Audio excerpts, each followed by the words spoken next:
Right, are we ready to go, Lee? Thank you very much. Well, good morning and welcome everybody to the board meeting of the Integrated Care Board for the North East and North Cumbria. I'm Liam Donaldson, the chair, and I'll start with making introductions. We have apologies from David Stout, one of our non-executive members, from Neil O'Brien, our Chief Medical Officer, and Alex Kent is deputising for Neil, and Jacqueline Myers, Chief Strategy Officer, and Craig Blair is deputising for Jacqueline. We have a newly appointed local authority partner member, so we welcome John Pearce, who has joined us for his first meeting today. Absolutely final confirmation when all the documentation has been signed off, John, but that's just a matter of routine. John's been Corporate Director of Children and Young People in Durham County Council since September 2019, and prior to that held DCS and DASS roles in two other councils, and he's been heavily involved in the Association of Director of Children's Services for many years prior to becoming Vice President in 22. He held the role of North East Regional Chair and a member of the ADCS Council of Reference. And John was ADCS President in 2023, 24. And yeah, that was on slip of the tongue, eh? Right, so that's our newest member, and then I'm just going to ask, as we always do, if there are any declarations of interest that are not listed in your schedule, and I've got a note that Craig Blair will have an interest to declare under item 9.1, and Graham Evans as well. So we'll come to that later. Are we quorate? Good. We have minutes of two meetings to confirm for accuracy. 4th of June 2024 and the extraordinary meeting on the 25th of June 2024. Are there any points of accuracy that anyone would like to raise on that? Okay, and then turning to item 6, which is the action log and matters arising, and these are in the papers that you've got, but I'll just check whether we have any comments from any of the executive directors. Levi. Thank you, Chair. Just briefly, under the 4th of June meeting, item B/2024/07, and the reference on page 5 to the Strategic Integrated Care Partnership. So just to note that agreement to combine the North and the Central Integrated Care Partnerships. Obviously, we stood down our strategic meeting due to the pre-election period. So as a matter arising, myself and Claire Riley will work with both of the chairs to coordinate the convergence of those two committees over the next couple of months. Okay, thank you. Sam. Thank you, Chair. There was a matters arising for Dave Gallagher and myself around the outcomes of the review of the oral health report to provide an update to the board. We have brought updates to the board on our dental health strategy and approach. What I would suggest we do is just recirculate the key actions there to members of the board, and we can mark that one as complete. Okay, Sam, are there any points anyone wants to raise on the action log that have not already been referred to? Thank you. We'll come on next to the item that's labelled Chair's Report. I have periodically highlighted areas of interest in previous meetings, but I thought to do this these have been quite interesting. People have asked that I might do it on a more regular basis. So these are going to be short, if you like, vignettes highlighting aspects of the service in the North East and North Cumbria. And this one comes out of a discussion that I had with representatives of Diabetes UK. And it's a video, it's an 8-minute video made by young people in our region with type 1 diabetes. And for those of you who are non-clinical, type 1 is not the normal type that we hear about regularly, the type 2 diabetes associated with modern living and affecting large numbers of people. Type 1 diabetes, its causation is unknown, but it was noticed a number of decades ago that it has a seasonal variation of onset. So a lot of the research has shown a likelihood that it's caused by a virus in people with a particular genetic susceptibility to the virus. It can come on at any age, but it is quite likely to come on in the younger years amongst children and young people. And there are approximately 17,500 people with this disease registered in the northeast and North Cumbria.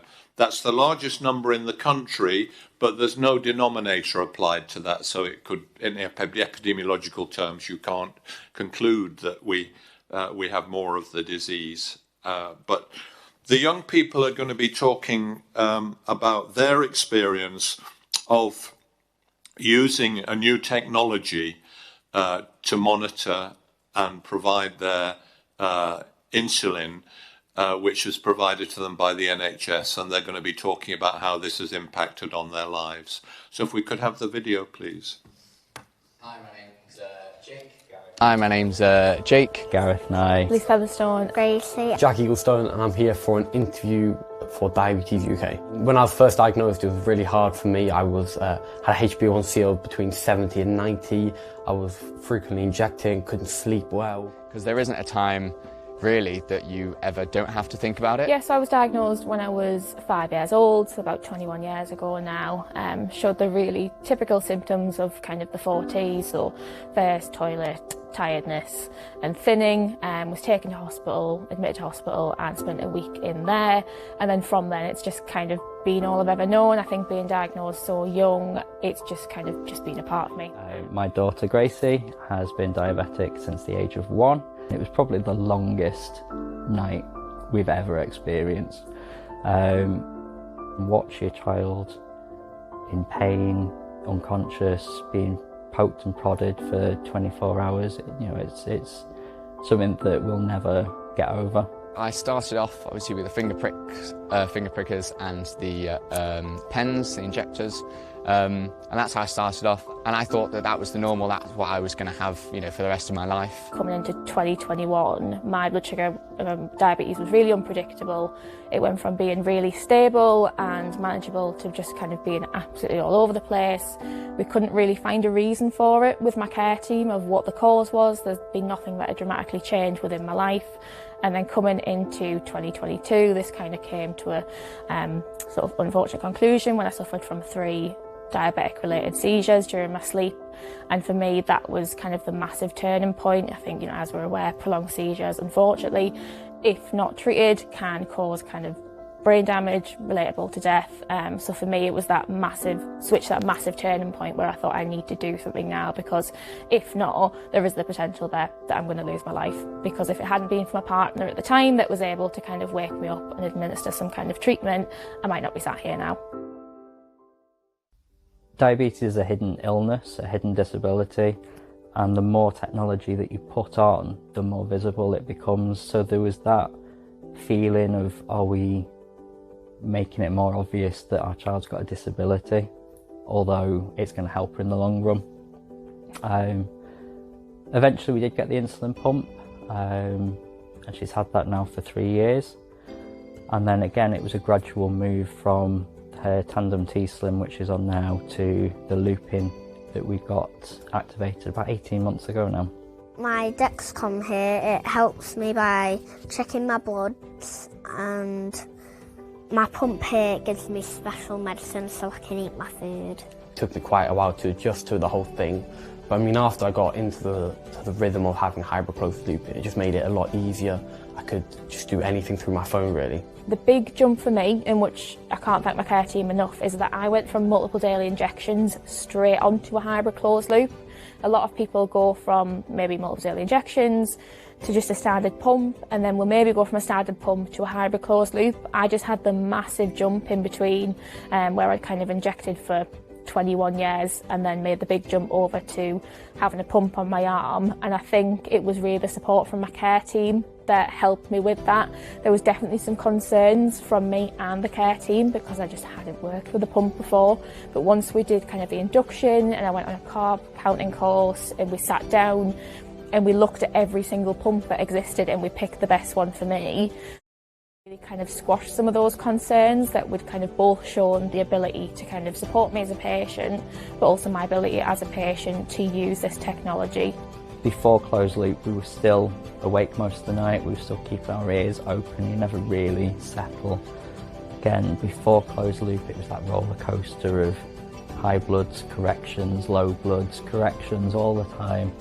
Now it's taken away a lot of that stress and a lot of that worry so that we can let Gracie be more independent and give her a bit of her childhood back as well without having to worry about diabetes herself. I would wake up at like 5 in the morning, then be dead tired. But now I sleep in till 6 or 7 o'clock, which is much better. And the night time is a game changer because when you go to sleep, for instance, you just go to sleep normally. If you're a certain blood sugar or you've given too much or too little, for dinner and then go to sleep, you'll wake up, low, high, sometimes in range, but you can't change.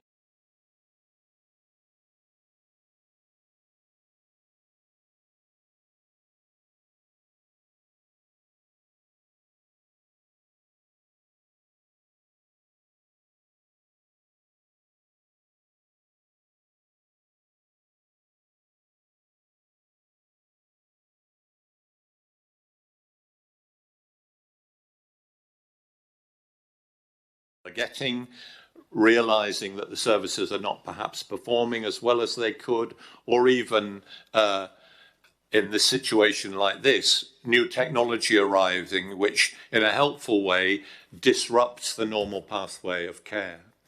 And it is the case that it's easier to redesign a service whenever it's benefiting from new technology than it is to persuade people to do things in a different way. But that's perhaps a story for another day.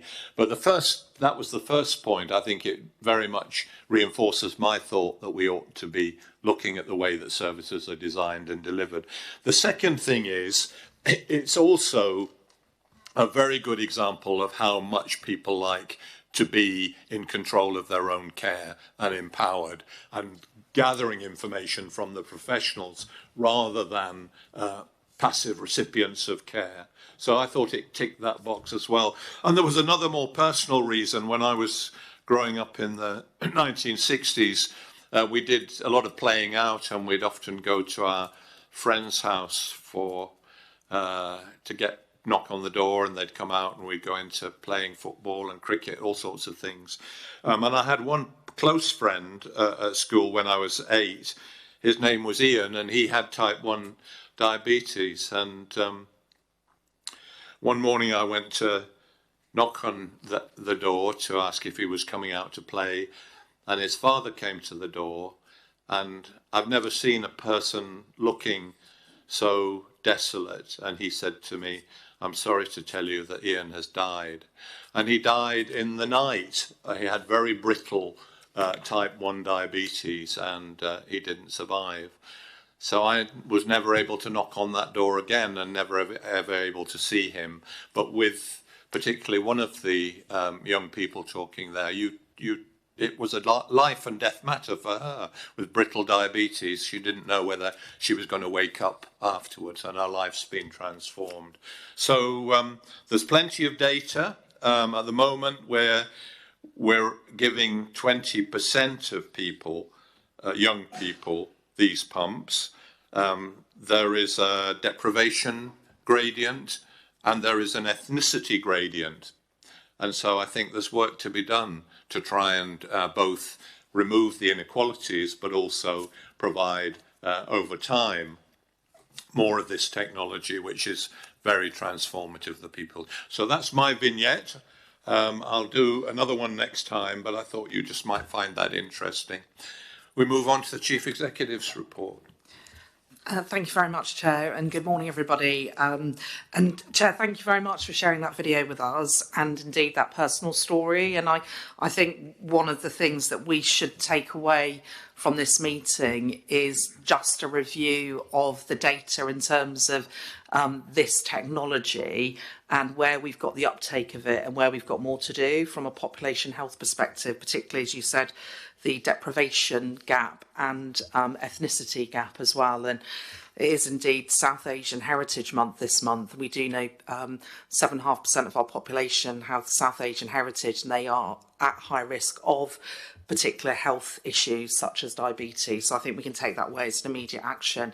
But Chair, what I'd just like to do is sort of touch on my report to give a sort of bit of an update from a national perspective. And there's been a lot going on nationally in relation to, we've now got a new government and also a new Secretary of State for Health and Social Care who, with their team, have certainly hit the ground running over the past few weeks. And I look forward next week to welcoming the Secretary of State for Health and Social Care to the North Eastern Yorkshire region with our other NHS colleagues, and certainly in terms of the pieces of work the Secretary of State has kicked off, which I'll mention. Firstly, the review that Lord Arad Darzi has been commissioned to do, which is an investigation into the performance of the NHS, and secondly, worked to develop a 10-year plan for health. Lord Darzi's work was sort of be an informative piece of work in terms of a new 10-year plan for health. And I think it's worth noting that this is a plan for health and not the NHS. And I think that real recognition that well-being is as much impacted by the wider determinants of health. And therefore, I think for us as an integrated care system and board, the work that we've embarked on over the last couple of years with integrated care strategy, and certainly one which takes an approach looking at the shift in care between hospital and community, a more preventative and early intervention approach as opposed to the treatment approach. And again, the diabetes example is such a good example of that. If we can intervene the pre-diabetes stage, imagine the amount of ill health that we can prevent, but also the cost of delivering healthcare as well. Again, very fitting with the example you've just shared around diabetes technology, moving from a sort of a more analogue world into a digital world, really drawing on the best available technology. And the public will have heard our Secretary of State for Health describe over recent weeks the NHS as being broken. And when I've been talking to our own staff about what that means, and also reflecting on that, and not as only as somebody who works in the health service, but as a recipient of healthcare services, if we think about the type of challenges we're facing in health around joining care up, and quite often now, I think particularly recipients of NHS services can have more than one condition. And if we think about our life outside of the public sector, where now we can track deliveries, you'll get a picture, you'll know the time it's coming. And then if you think about the public's experience perhaps of receiving care from multiple settings, maybe a sense at times that things aren't joining up quite as neatly as they should do, whether it's still receiving letters through the post for appointments that maybe arrive 24 hours before the appointment and not a text message. There clearly is a significant amount of work we need to do across the service, not just in integrating and joining up care, but making the best use of resources. And then I think that real focus on the NHS being seen as a driver of economic growth, because without the health of the nation, how are we going to grow the wealth of the nation and grow the economy? And I think for us here in the North East, North Cumbria, this is really significant. And the reason why it's really significant is because we have got some areas of our population that are quite significant outliers, particularly in terms of long-term sickness and what is termed as worklessness as well. So the more we can do to create opportunities but provide the wraparound support for people to move into meaningful employment opportunities, we know that the evidence tells us that can also have a really significant impact on their quality of life. So that fourth area in my report, which is the NHS as a driver of economic growth, but working alongside all of our public sector partners, and our two combined authorities in the North East have a particular role here. And I'm optimistic and hopeful that perhaps with devolution and further devolution becoming available, that we can work ever more closely with our partners through those combined authorities and local authorities around those wider determinants of health, and specifically around supporting people into work. And I think just on that point, we are the largest employer across the North East, North Cumbria. We know that we still carry vacancies. We also know that we want to reduce our reliance on the use of agency and bank staff. So providing really meaningful supported pathways to employment will be key for us. And just in the last week, we've seen a commission report out of Barnsley on pathways to work, and that will be something that we pick up. So it's been an incredibly busy time on the national front. It is, I think, a real opportunity through these pieces of work that have been commissioned nationally for us, a point of inflection to think about actually what is the step change that we need to make across services. I think for us, it's how do we now really, I think given the last 2 years, we've focused on the setup of the organisation over the past year, reducing our running costs. How do we really make a tangible difference to delivering better joined up integrated care? And as I said, working with our local authority partners. I won't cover the financial position because David, our Chief Finance Officer, will cover that in his update. But needless to say, resources continue to be stretched.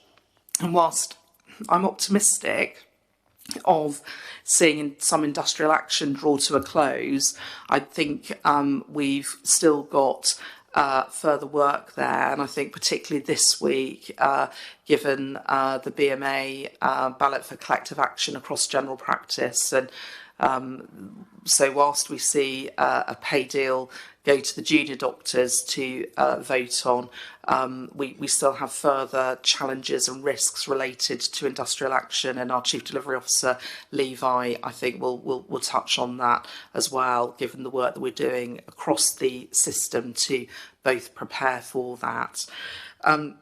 Chair, if I also may just mention another piece of national work that just this week published their interim report, and that's the interim review into the operational effectiveness of the Care Quality Commission. And that interim report highlighted a number of areas for the Care Quality Commission that concern poor performance, poor operational performance, challenges with some of their systems and processes, and a real loss of credibility, and in turn a lack of clarity on how ratings are being used. So I do, from a public perspective, this could be concerning, because I think up until this point in time, the ratings have been a way of judging the quality and having confidence in the level of provision. I think for us as an integrated care board, particularly with our core role around the commissioning and delivery of services, this is kind of requiring us also in the short term to examine our approach to quality monitoring. And I know that this will be a subject of a further board development session. I am pleased that we've got our quality strategy coming to the sort of the final piece of that development, and at our next board meeting we will receive this, and I think that will lay the foundations for how we approach quality monitoring of services. And I think just to highlight, and it's covered in my report, Chair, part of looking at data and surveilling data routinely and working with various parts of our health and care system, the Cancer Alliance in this regard, we have identified variation in treatment in relation to breast cancer at County Durham and Darlington, and we're working with the Trust on that at this particular point in time, and have taken some immediate action to mitigate any further risks that data has highlighted to us. So Chair, in summary, I would say it's been an incredibly busy time on the national front. We can expect further work in terms of national policy and how that translates locally. We know just yesterday with the Chancellor of the Exchequer initial report into Parliament that we will have an ongoing situation of further constraints around public sector finances, and indeed greater scrutiny on how we spend our resources as well. And in terms of local policy, working with our combined authorities will be really key. There is a part of our health and care system which is the north of Cumbria, predominantly now delivered by Cumberland Council, which isn't in a devolution arrangement. And I attended a partnership meeting with Cumbria recently and have become aware that all local authorities that aren't in a devolution arrangement at the moment have been given a brief window and an opportunity to pursue a devolution arrangement, and we'll work closely with Cumbria as they consider their response to that. All of those local authorities, as I understand it, have until the end of September in order to submit their responses. I think, again, there will be a strong appetite for the uptake of that. So for us as an integrated care board, furthering those relationships will be really key. And I was really pleased to meet with Lord Houchin in Tees Valley last week to discuss both economic growth plans and also the way in which we can work more closely together. The board may be aware that particularly in Tees Valley, the mayor has taken a very keen interest in how they can support the development of a new hospital, which I welcome actually. Now there will need to be changes to the way in which capital is used, the way we access those resources if we are to pursue that type of arrangement. But I welcome that, and the reason why I welcome that is not least because of this link between health and economic growth. It's absolutely entwined. Secondly, that the mayor there has seen and recognised the importance of the health of those communities and neighbourhoods in the delivery of economic growth. And thirdly, hearing just yesterday that the new hospital programme, there will be, particularly given funding constraints and resources, gaps even in those hospitals were funded as part of the 40 new hospital programme. So it's clear to me that where we have need for new assets and new buildings to support high quality healthcare, we're going to have to get far more innovative and creative around working with our partners on that. Notwithstanding, there will need to be changes to specific rules, but I really welcome those early conversations and the opportunity to input in some detail into the potential for economic growth. And then finally, Chair, I just want to thank colleagues across our system for the huge interest and support in our women's health programme. We've now officially launched that, and we did bring together partners from across the North East North Cumbria to Gateshead for 2 days. The first day we were joined by the Women's Health Ambassador for England and the new National Clinical Director for Women's Health across England. We heard from the first of our 3 women's health hubs across the North East, North Cumbria, and we also launched a Femtech Accelerator Fund to invite innovation in the areas of women's health. Now, we have a lot more to do here. However, particularly linked to the economy, we know that for every £1 invested in women's health, we get a £4 return. So it's really clear why this is an area of focus. And at the current point in time, we have a big conversation opened out to the public. I'm hoping everybody around this table who is contributing to that. And I want to thank our partners in Healthwatch, the community and voluntary sector, and all of the organisations across North East, North Cumbria for sharing that survey. And we look forward to bringing the results back through the board. I think it's really clear already, given the level of interest and appetite to do more in this area. What I would say also, Chair, is that last year, and the board would have heard me say this previously, the ICB, along with all of the other 41 ICBs, was given the same amount of resource to deliver women's health. When you look at the size of the ICB and the population, for our ICB, that equated to 38p for every woman in our ICB. The disparity is for some ICBs, and it equated to £2.57. So, Chair, one area that I will be speaking when I get the opportunity with colleagues in government about will be the allocation of resources and how the allocation in future we can ensure is both fair and also equitable, because that situation was neither fair nor was it equitable, and we need to do better. Thank you very much, Sam. Other questions, comments you wanted to add, Levi? Thank you, Chair. I'll just briefly expand on the collective action in general practice that our Chief Executive mentioned. As people will be aware, the non-statutory ballot with the BMA ran from the 17th of June until midday yesterday. If we assume a successful ballot, GP contractors and BMA members are invited to determine which of 9 potential actions they would be willing to take, which would be enacted across a practice team.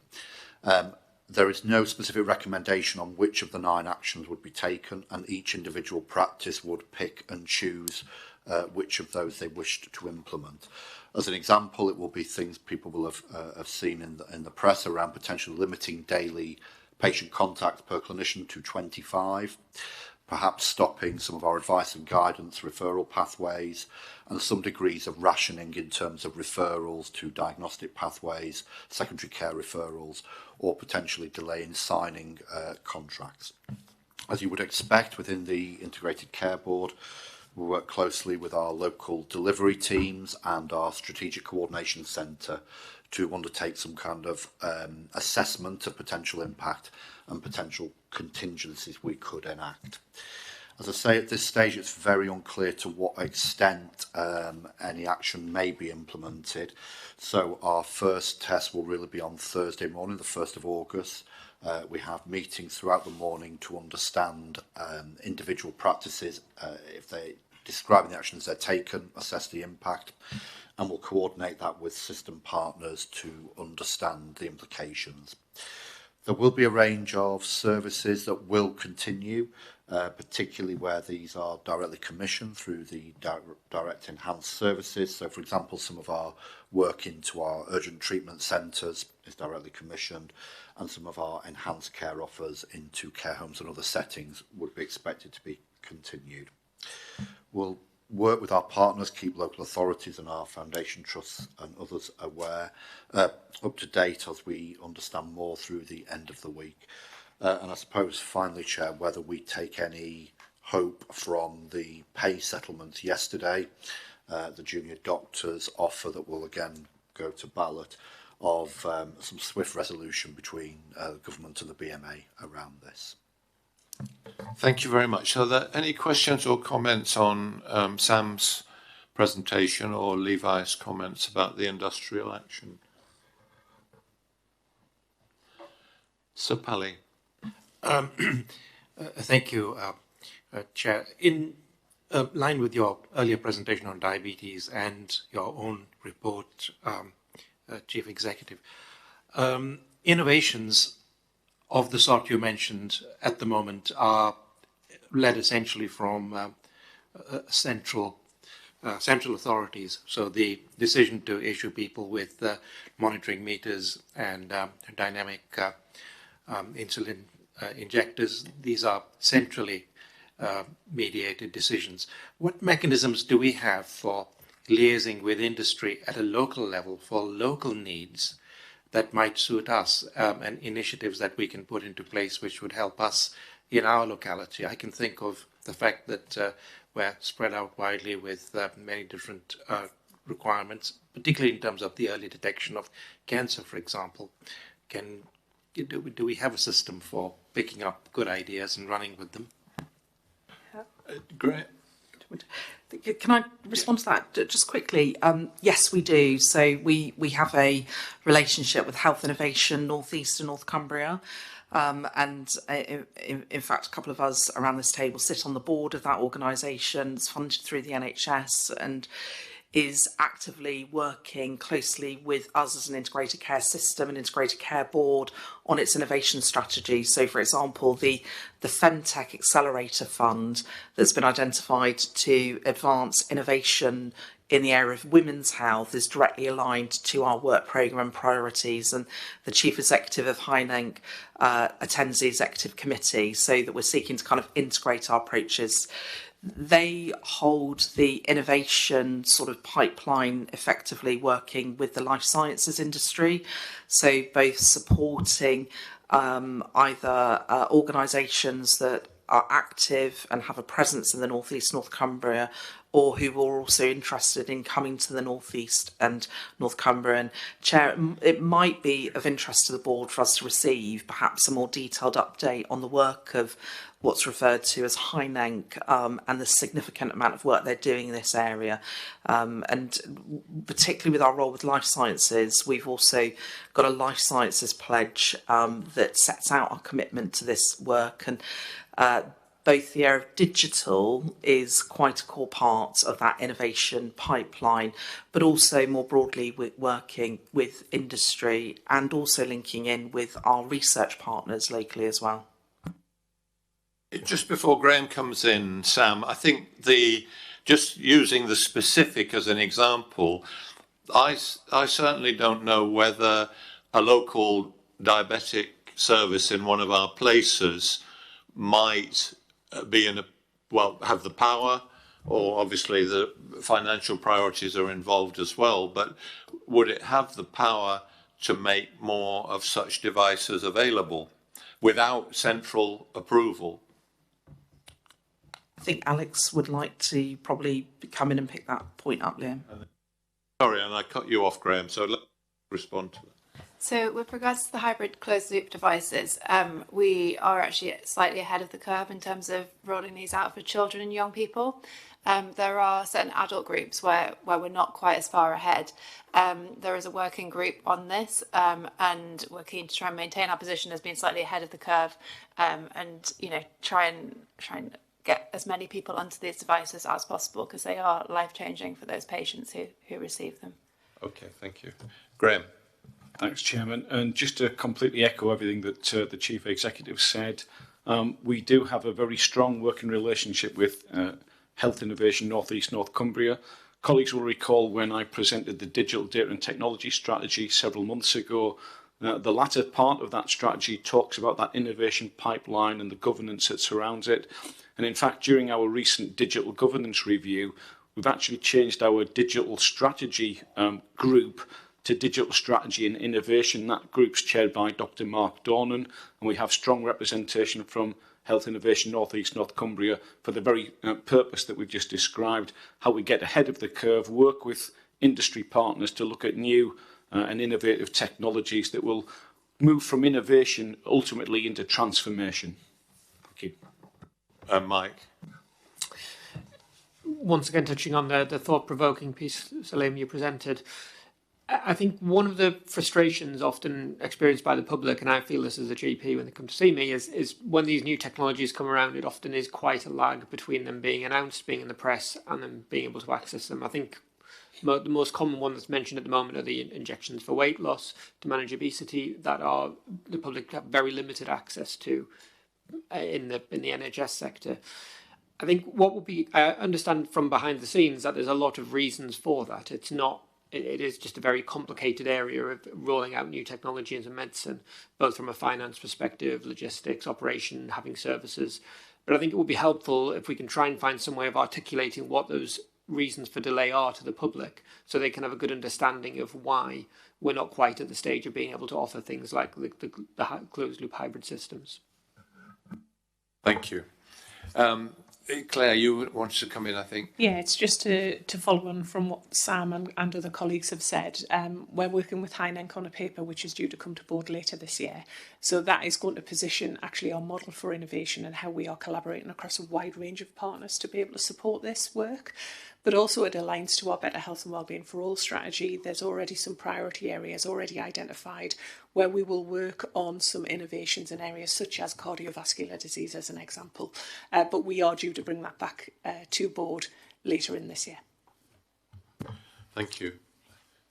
Did you want to comment again, Sam? Well, just to say, I think the point Mike raises, particularly around what's this sort of lag between something hitting the press, which may even be early results from a trial in America, for example, to something the public as consumers can buy privately, to then having it available on the NHS. And I do think the obesity drugs is a really good example of that. And indeed, even in the early phase, we saw shortages because of the global demand through the private market and how that impacted actually diabetics that were using that, particularly type 1 diabetics. So I think it's a really good point, and I'd like to sort of take that away, Chair, to think that through with the team and how we could have some more public-facing information that explains where things are at in terms of the implementation cycle and coming to market in the UK and then availability on the NHS. And the obesity drug, because there would be huge interest around that.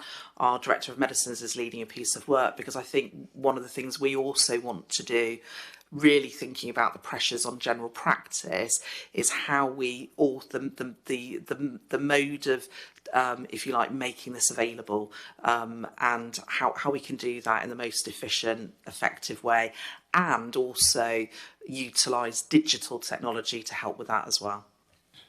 I mean, I'm always anxious to move quickly on things, but I just wonder if a little bit of this could be aligned to the COVID culture and mentality, because the decision was taken that patients could be sent their own pulse oximeters, and action took place within days of that decision being taken.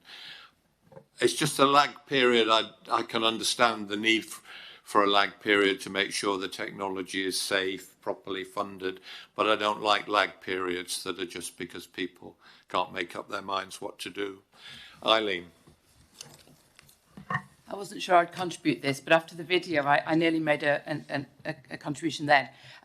With innovation, you need really careful, supported explanation. I have an elderly, frail mother living alone who was diagnosed with type 1 diabetes, who's recently been given the opportunity to have some of the technology we're talking about. She's darn confused. The change to what she was just getting used to, she doesn't know which arm, which way. She sometimes wakes up having a hypo. The anger that she is now taking to colleagues in general practice, because she's just muddled and confused, and nobody's clearly explained to her how she can manage this new technology for her own health benefits. So I'm really pleased, Sam, you made that comment about messaging to people in the public about how this technology can be used and what it means for them and how we can support them to use it. Because I understand, Liam, the frustration with lags, but when you introduce new technology not properly regulated, you know, obviously commercial producers would like to bring their items to market, but we have to make sure it's safe and effective and then can be effectively used for people to experience the benefit. So it's always tempering things with just a little bit of caution there.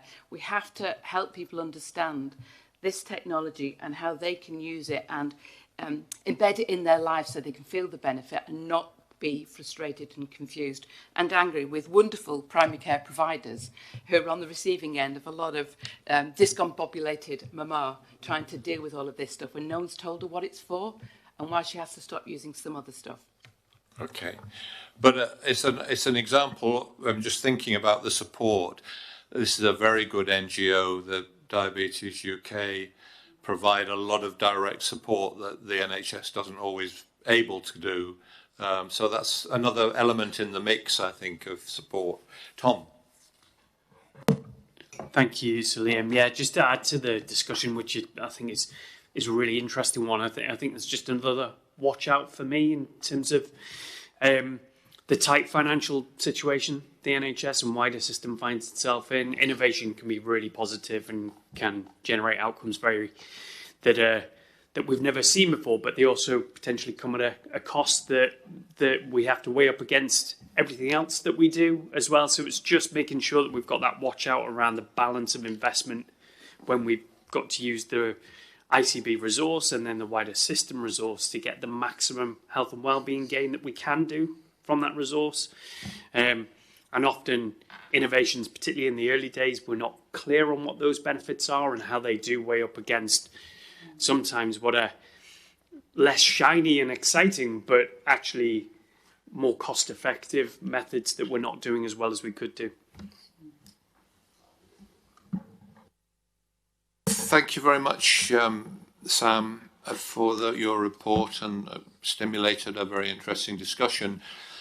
Could we now please move on? And this next item, you remember about a year ago we had a visit from Helen Ray, Chief Executive of NIAS, the North East Ambulance Service Foundation Trust, and her chair. And today we've got a follow-up to hear about the work that's been going on since then to respond to the investigations that were carried out and the plan that Helen told us about when she came. And so we're joined by Helen Ray, Chief Executive of NIAS, and Graham Prestwich, Chair of the Independent Oversight Group. And Sam might want to say another few words of introduction before we start. I'll just be brief, Chair, because I'm conscious of time. Just to welcome Graham and Helen, as you said, we're really inviting you back today to hear about the progress that's been made over the last year. And I think from the board's perspective, particularly welcome your views on your level of assurance in terms of the improvement journey and specifically the recommendations that were contained in the independent report from Dame Marianne Griffiths. Thank you, Sam. Thank you, Chair, for inviting us back. It's always a little bit daunting when you're invited back to share your improvement journey. But our ambition today will be to provide you with a really good update, we hope, on where we have reached in the course of what has been a very busy and sometimes challenging year and a half for us as an organisation. I'm just going to provide a really brief backdrop because I'm conscious that not perhaps everybody in the room will have been part of the beginning of this journey.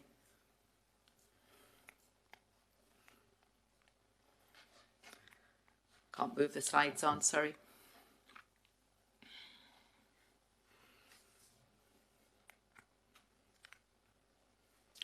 So just in terms of background, as Sam and Salim have said, the CQ inspected NIAS in July and September of 2022 and initially issued us with a Section 29A notice in October, publishing their first report in February.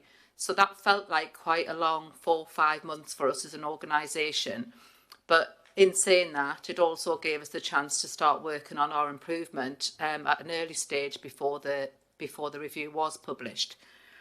They published a second report in July 2023, following a re-inspection of urgent emergency care, and all areas in emergency care improved at that time. and the Section 29A was lifted. The report of the independent review that Sam has noted there into NIAS, that was into alleged patient service failures in safety and governance. And Dame Marianne Griffiths led that review, as has been said, and that was published in December 2022. As part of that, in our quality journey, NIAS was subsequently moved from the single oversight framework, segment 2 to segment 3, for quality and safety.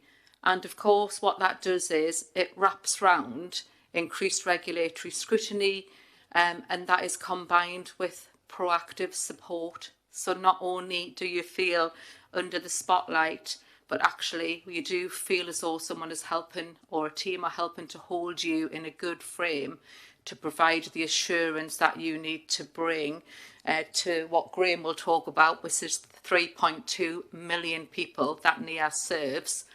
And that support was provided ably from our NHS England and our NENC ICB colleagues, and we are grateful for that, and so I just wanted to say thank you. Give this a go again. So in terms of our NIAS response, I think that is quite small to see, but hopefully you'll have the slides in your pack. We wanted to make sure that we had a really good framework that we hung all of our improvement journey around, so that when we were coming back to both this sort of board and indeed to the public, we were able to demonstrate clearly through a show me, don't tell me framework in terms of that level of assurance, the steps that we had taken. So we had 4 internal work streams established. Each of those had an executive sponsor and an executive, non-executive director support. And we established a trust improvement group that fed into the regional quality improvement group. Colleagues at Northumbria Foundation Trust, who everybody will be familiar with, who have had really positive CQC ratings for a number of years, agreed to a formal buddy arrangement with us at board level. That was extremely helpful for us. And I'm sure we can talk later on about the fact that we learned a lot from that, but actually our Northumbria colleagues also took a lot away and learned from that. And we established some executive development programmes as a direct result of that. The reason that that was extremely important to us as an organisation was, as a board, every member of the executive team are in their first role as executive directors, and that brings its own challenges, as people will be aware.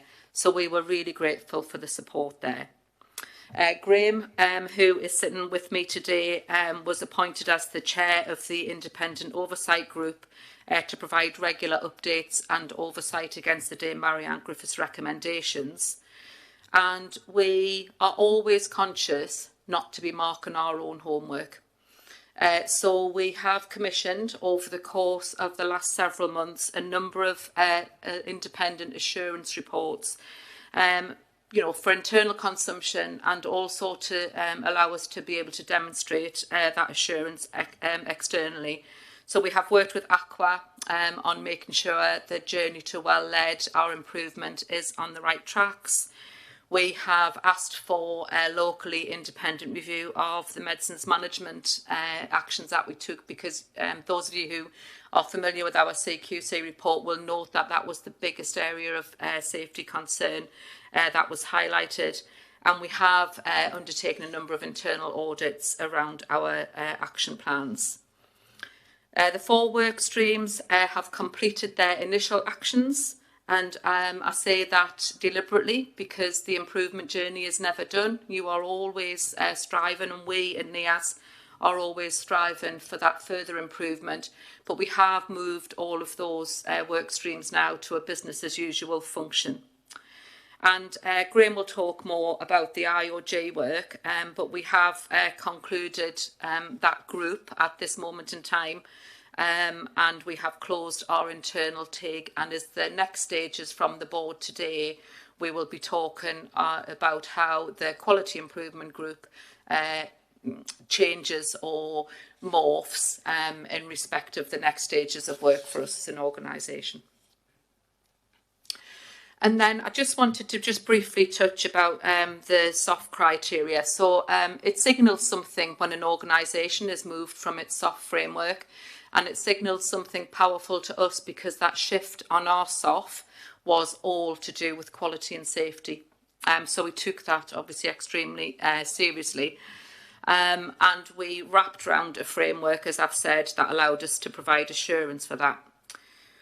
We absolutely recognise that the soft framework is wider than the quality and safety. It encompasses our performance, both operational and financial, and much wider metrics on capability and capacity within our organisation.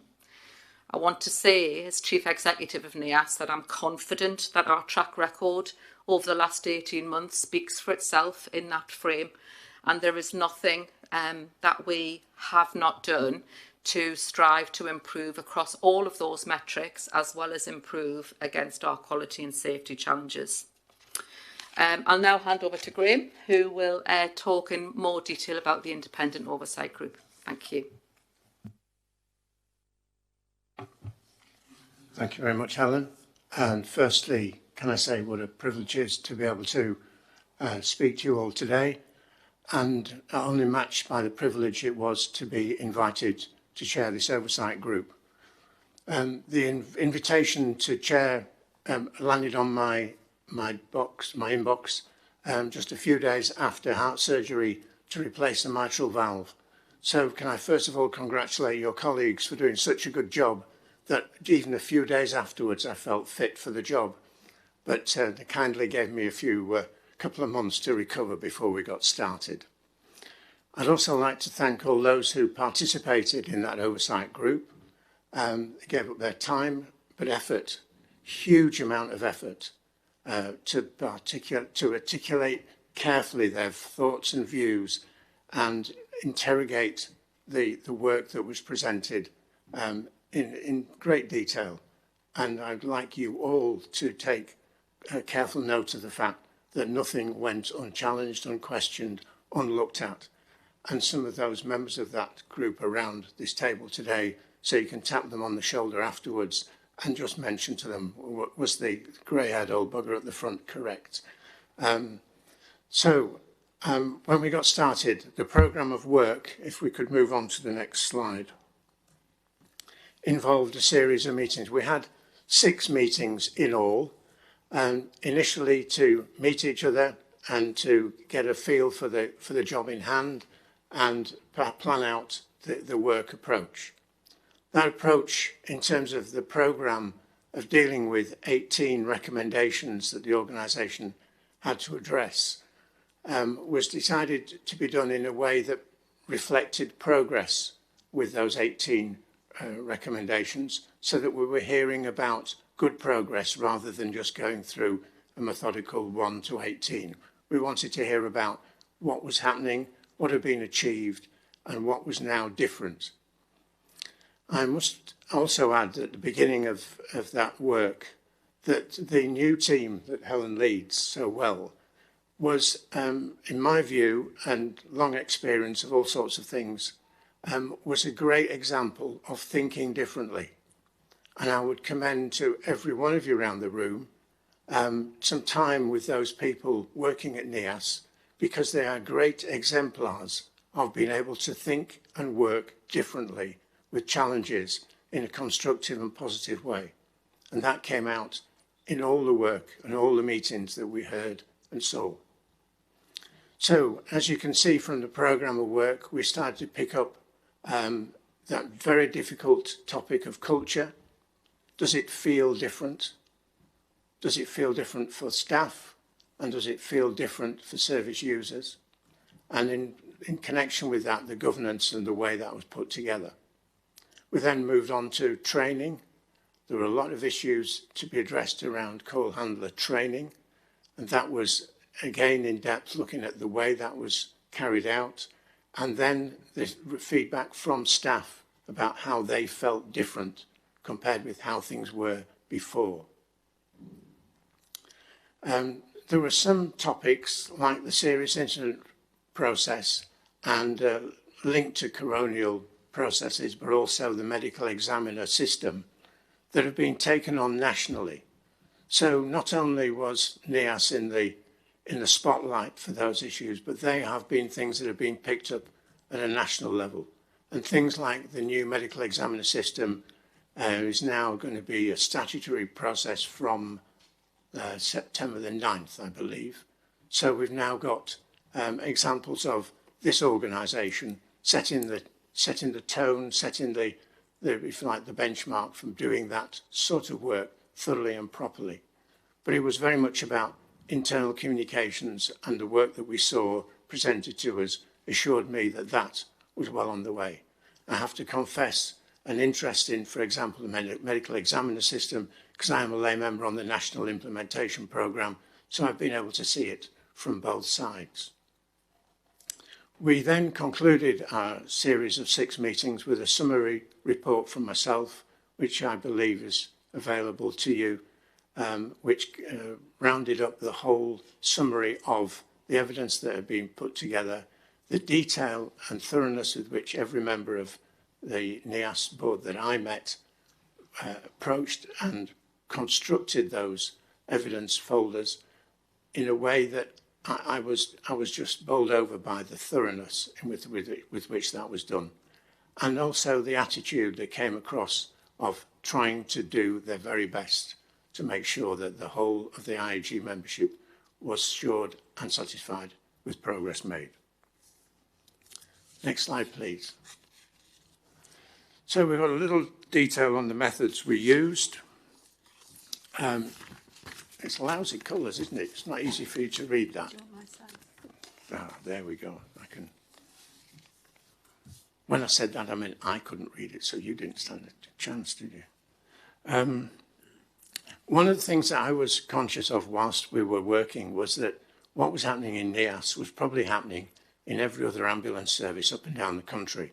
So one of our passions was to make sure that we were sharing that experience and learning.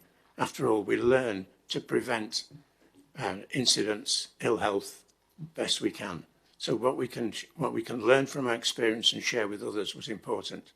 And many of the group were responsible and part of national programs, national working groups, so they were able to take what we shared and learned back to those other groups. And I think that's another good example of NEAS setting the benchmark for others in terms of what it had learned. We kept in mind the number varies a bit between 2.7 and 3.2. I'm not quite sure what the real answer is, but we'll work on that, whoever comes and goes in the northeast. There's an awful lot of people are reliant on an ambulance service at their most vulnerable point of time in their lives. It may be the last few moments of their life. It may be the time when they thought the end was here. To be able to be compassionate and caring and thorough at that moment is hugely important. So that culture and thinking about everybody all the time, we need to know that we can rely on Helen and her team when things are at their worst. And that was really important for me, for that to come across in the way the IOG meetings were conducted and the way information was presented and discussed. A really important topic throughout this has been the engagement of the families, particularly the 4 families who were most affected. We tried very hard indeed, to engage them and involve them as much as possible. We had to respect and realise that this was a difficult journey for them after what had happened. And some of their interests were particular around their family member and what had happened at that point. And some of those issues were being dealt with separately from the work of the IOG. And I think that led to some disappointment from the families in terms of we weren't doing exactly what they wanted in terms of their issue that needed to be addressed as far as they were concerned. But we tried to handle that as sensitively and as carefully as we possibly could. And we kept them informed and updated and continually offered to meet with them and discuss with them. And I've sent message out to all the families to say that I would be perfectly happy and willing, if they would like, for me to meet with them and discuss where we've got to at the end, trying our best. That leaves a space. I'm sure, Chair, you would be interested in pursuing the idea of how else can we involve the public in such pieces of work as we go forward, and appropriately for their continued interest. But here you've got a lad from Leeds, at least as a token to start with, if nothing more. The evidence that the team put together was considerable. Huge amount of carefully put together evidence, and it was very much, as Helen has said, it was show me. Not tell me, show me. And that was the theme that we took throughout this. We want to see what staff think, what is going on, what is different, what has changed, what will not happen again. So I'm hoping that gives you a flavour of the way we work through this.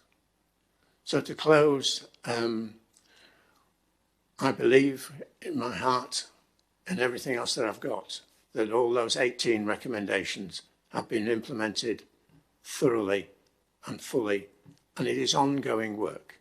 It is not a job done, it is not finished, it's not over. It's an ongoing cultural, this is the way we do it. So it's about making what happened business as usual. And I'm confident that a team of new thinking people, thinking differently about how to solve problems and how to achieve more with what is still a small amount of cash at the end of the day, I think it can be done. So thank you for listening. I'm very happy to take any questions or queries any of you have. Thank you, Chair. Thank you very much.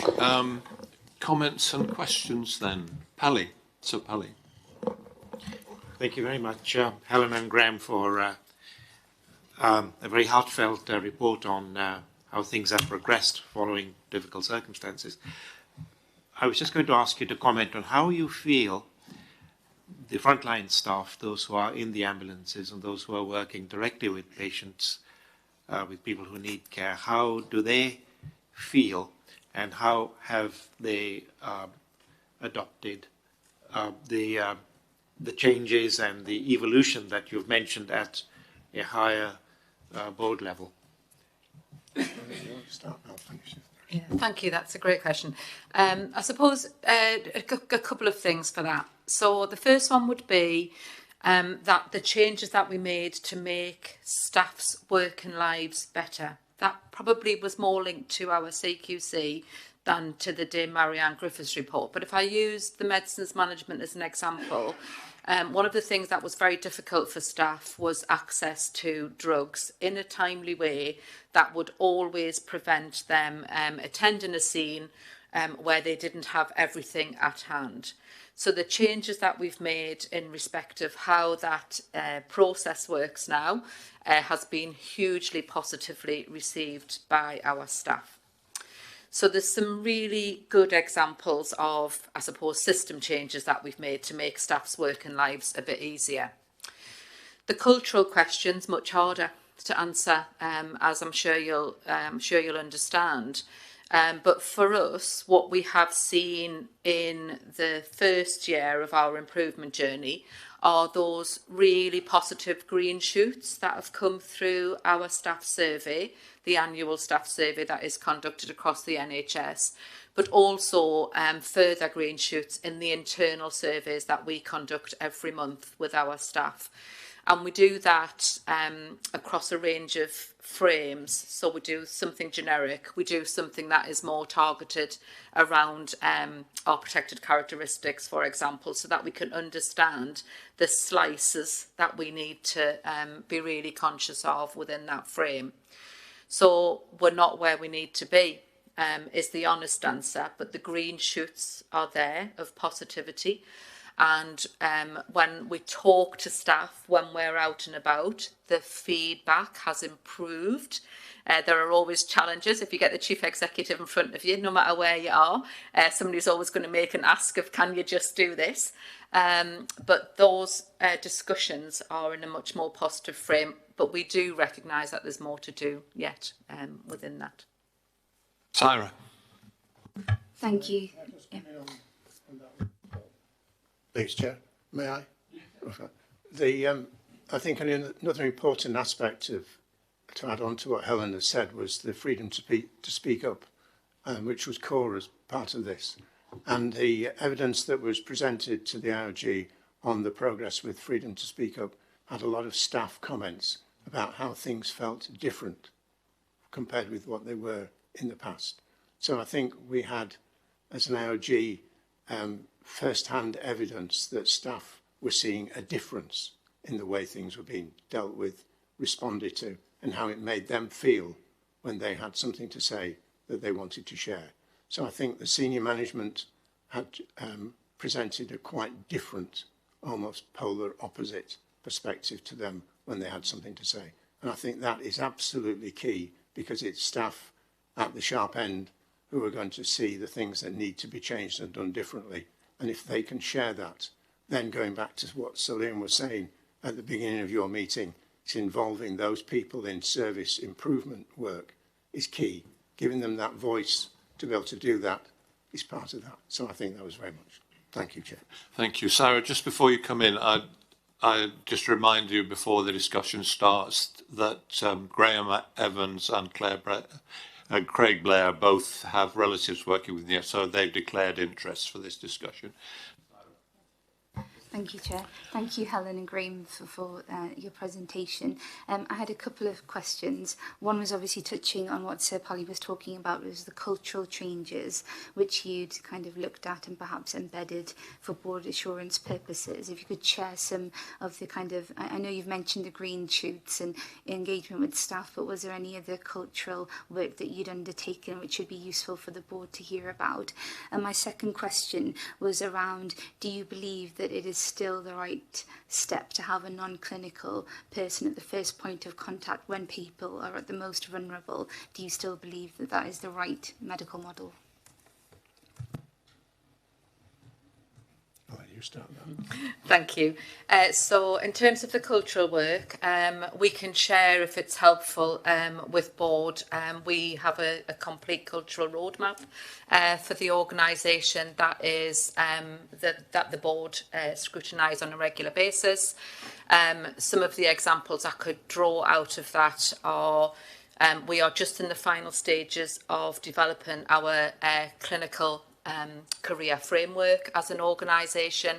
So we were very ambitious to make sure that if with whatever entry point you come into NIAS, you can see all the way up to board level posts your route that you can take in terms of education and development for you personally.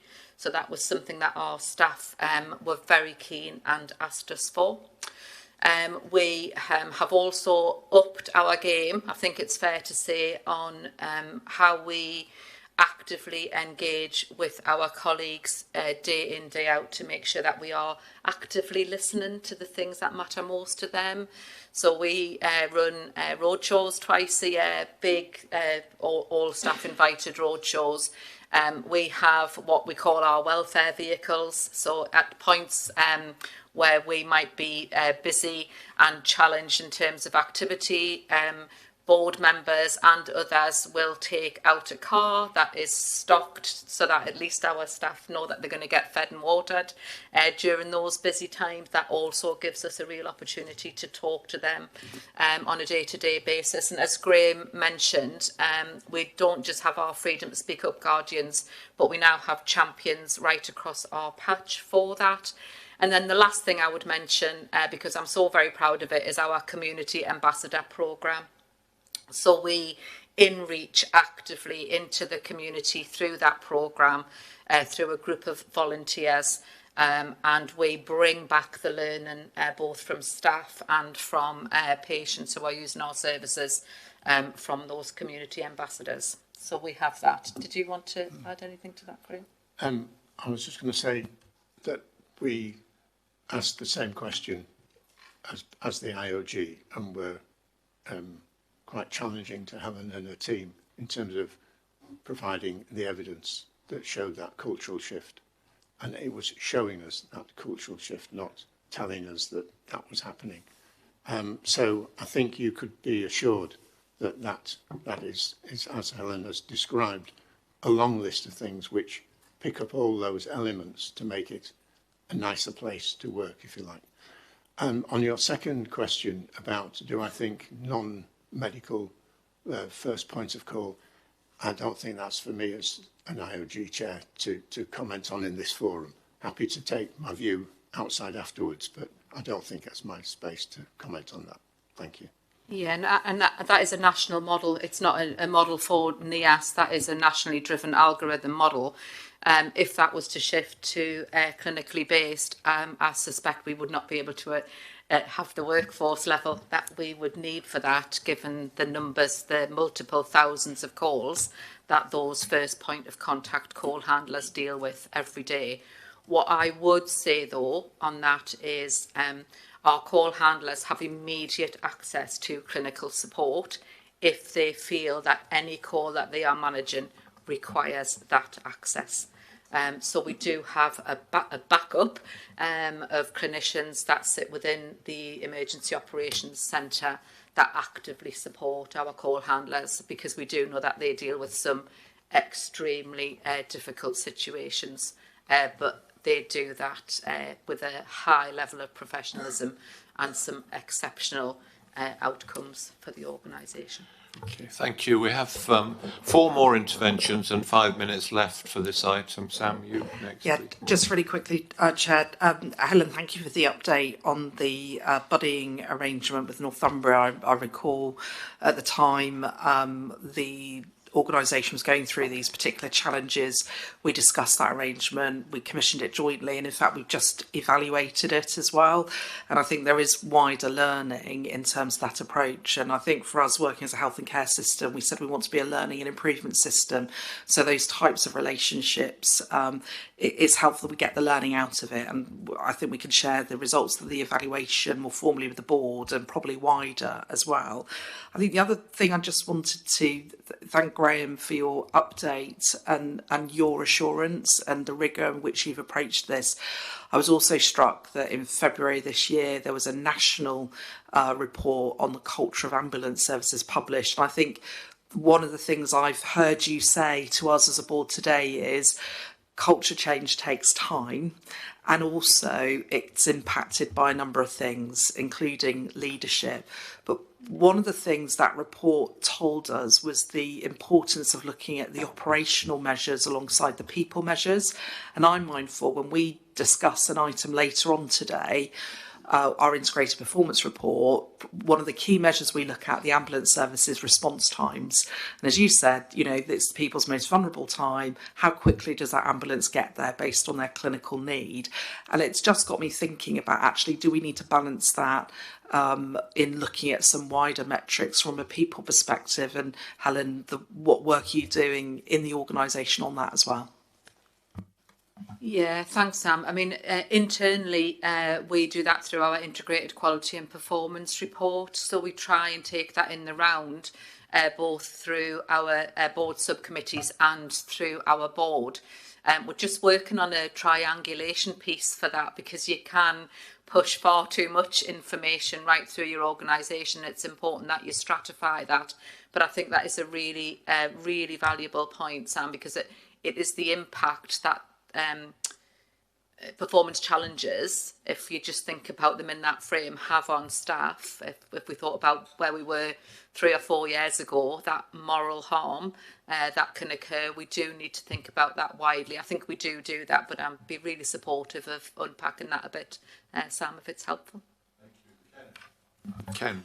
Well, just on that theme, Helen, perhaps you might give us a comment on whether the changes had any impact positively or negatively on your recruitment and retention. Yeah, so out of our workforce of paramedics at this moment in time, I've only got 20 vacancies. I could fill those vacancies 5 times over if we wanted to, and we will do that in the September outturn from the university. So from a clinical perspective, we're probably more solid than most organisations. Where we have more challenges in terms of turnover and staff retention is in our emergency operations centre, which it just isn't like Virgin or BT. When you're picking up a phone to someone whose child isn't breathing, or family member has suffered a major road traffic accident, or respiratory arrest, so that can be really challenging for especially younger people coming into the organisation. So we have a comprehensive wraparound programme for that. Our turnover is about 10%. I think a national average of sensible turnover would be about 8%, but our higher levels are in that EOC. So recruitment is not an issue for us. Retention in certain areas can be a bit of a challenge, Ken. One more for me. Just have you got time? Yes. Yep. Accepting some of this is still work in progress, but you've implemented now most of the recommendations. At what stage or how far away are you from being happy this is embedded? Yeah, thank you. So it's a challenging question, that, because what does that mean? So when we were setting out the soft exit criteria, we talk about embedded and sustainable service change. It's quite a subjective measure, I think, whether or not that is embedded or not. We have based that on, do our governance systems and processes that we have implemented over the last 18 months give our board, and therefore the external world, a high level of assurance that we can actively scrutinise, demonstrate and assure ourselves in that show me, don't tell me frame that the activity that we continue to conduct is sustainable for the future. Some people would say that to be embedded you have to have gone through several cycles. I'm not sure personally whether I necessarily subscribe to that, because as NHS organisations, you will always be going through change and always be going through churn, whether that is people or whether that is demands from central government or local government or wherever for your change. So some of the things that you think are going to be embedded, someone's going to come along next week and say, can you just change direction on that? So it's a great question. I'm maybe not answering it very well, but I am very confident in the governance frames that we have in place that allow check and challenge from any organisation against the work that we're doing in NIAS. If you were talking about a time frame, I would like to have another year or 18 months under our belt in reality to be able to say, is everything still on a really good trajectory? I hope that makes sense. Thank you. We need to speed up. Craig Blair, deputising for Jacqueline Myers. Thank you, Chair. I just thought it was worth highlighting that as NIAS have been on this improvement journey, their operational performance has continued to improve as well. And they're actually currently our best performing ambulance trust for Category 1, Category 3 and Category 4 mean response times, which I think is a testament to the work that Helen and the team have been undertaking. Thank you. David Perdue.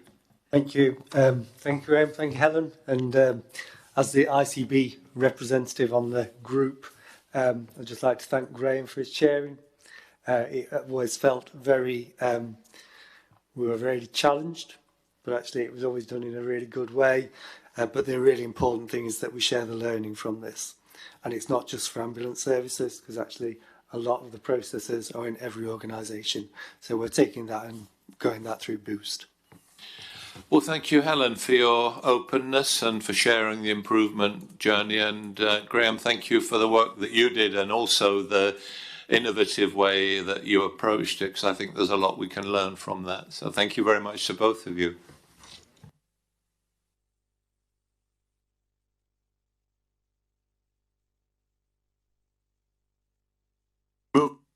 We are on the item 9.2, Board Assurance Framework, and Claire Riley, Chief Corporate Services Officer, is going to introduce that. Thank you, Chair.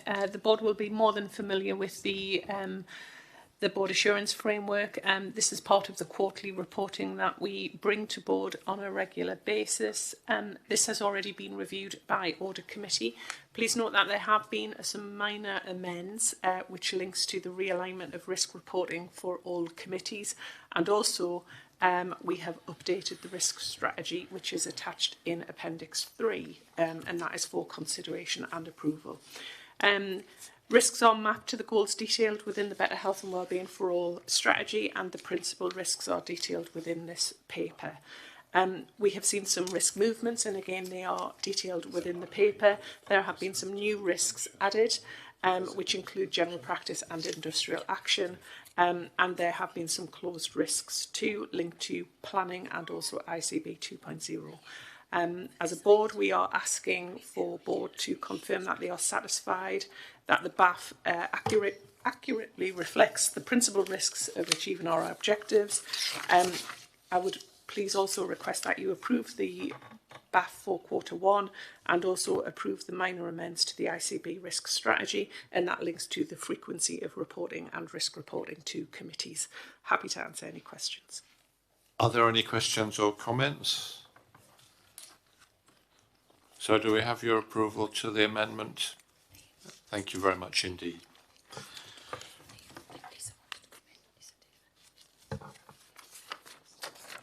Sorry, Lisa, you want to come in? Sorry, I couldn't reach my my stick there. Yeah. It was just around the 4 principal risks that have been identified. In reading them in the papers, it became very apparent that 3 out of the 4 risks are areas in which the voluntary and community and social enterprise sector has a huge amount of expertise in a lot of cases, more so than the NHS. And it's just a request that we work in a really an integrated care system way to tackle these challenges, bringing in the expertise of the sector to look at the risks and how to manage them and mitigate them.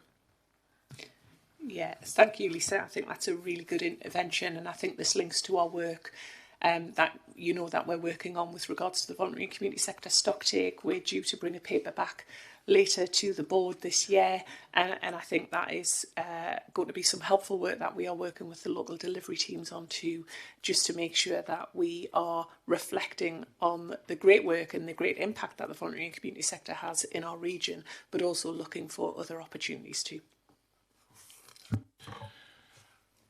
Okay, thank you. We'll move on to the reports from the board's committees. I'm going to hear first from Sam Allen, Chief Executive, on the board meetings held on the 14th of May and 11th of June. Thank you, Chair. And the minutes for both these meetings and the summary decision log is included in the papers. There's just 3 key points that I want to draw out.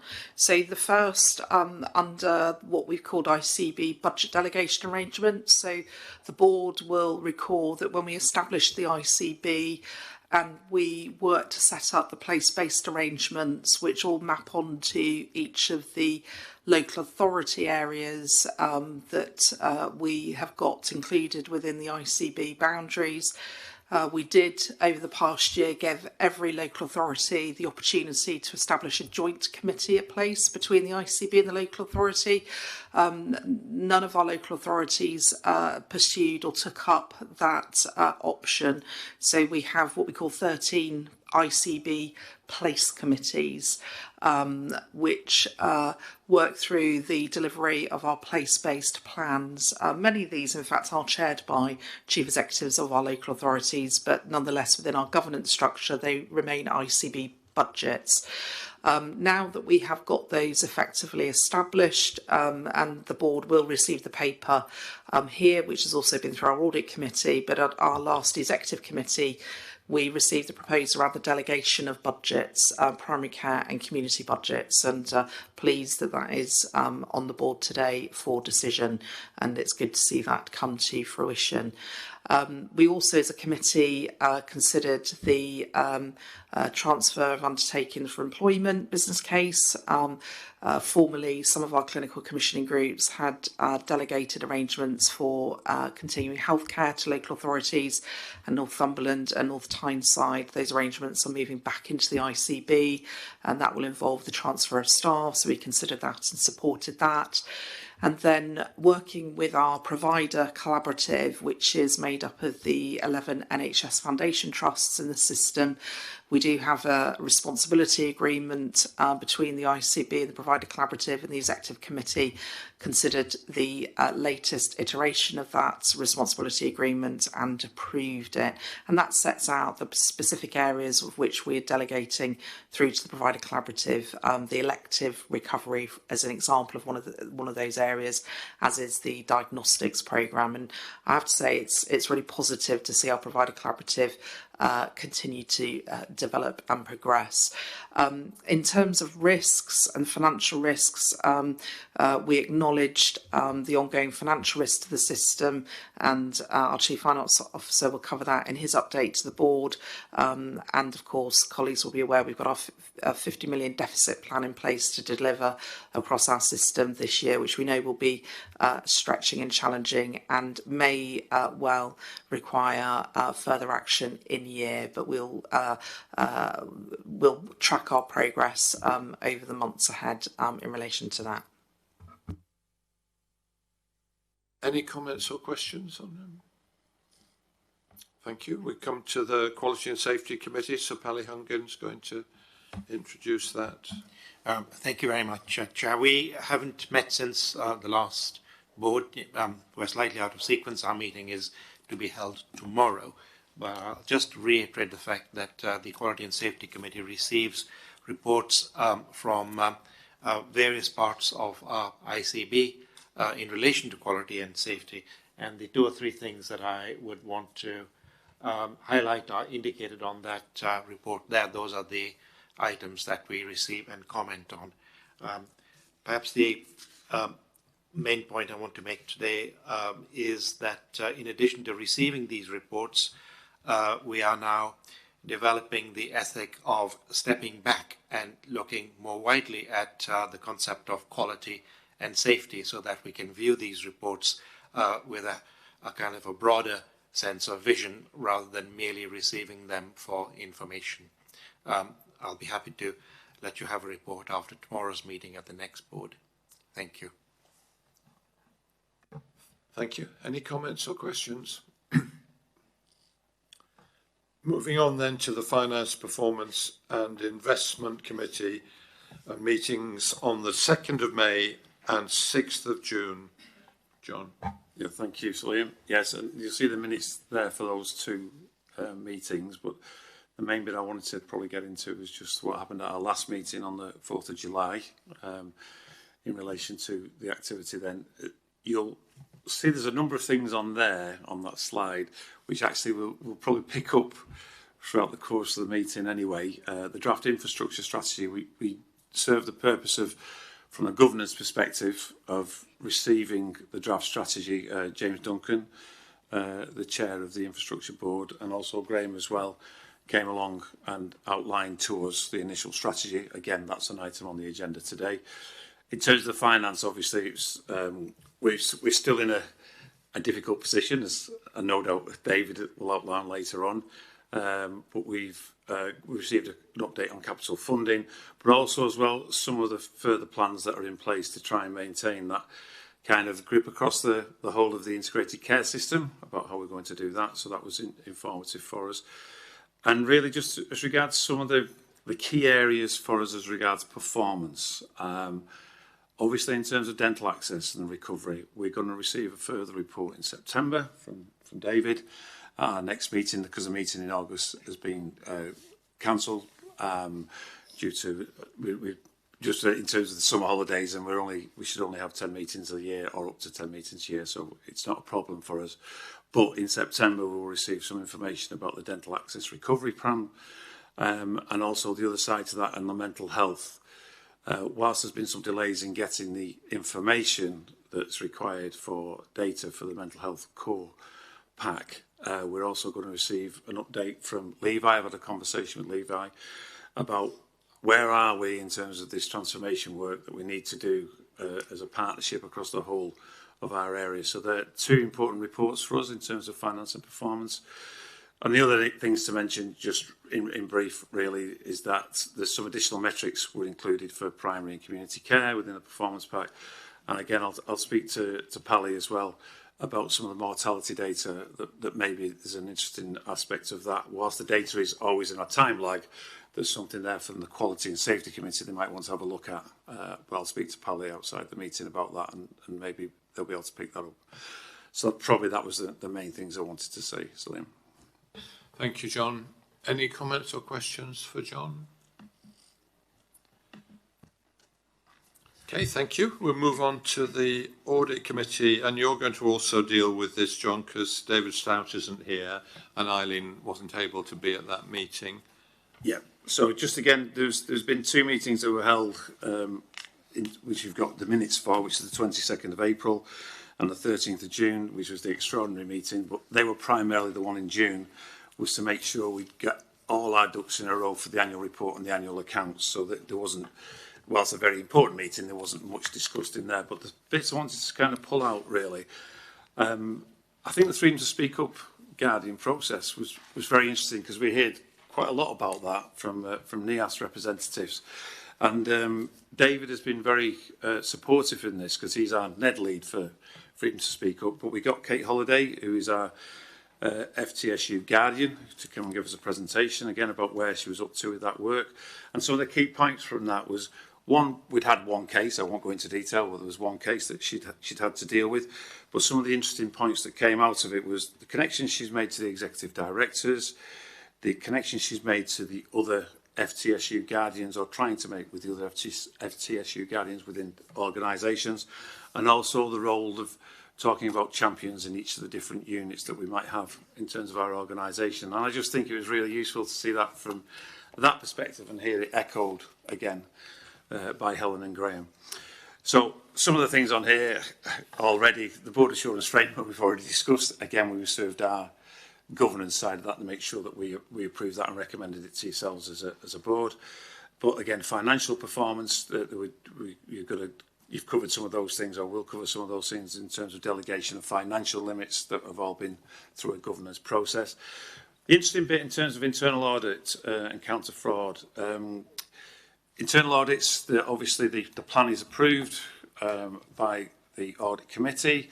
There was some alterations in terms of basically some of the pressures that were being felt in our organisation, that we might have to delay some of those, which we gave approval for as well, on the understanding that we'd like to pick them up later on.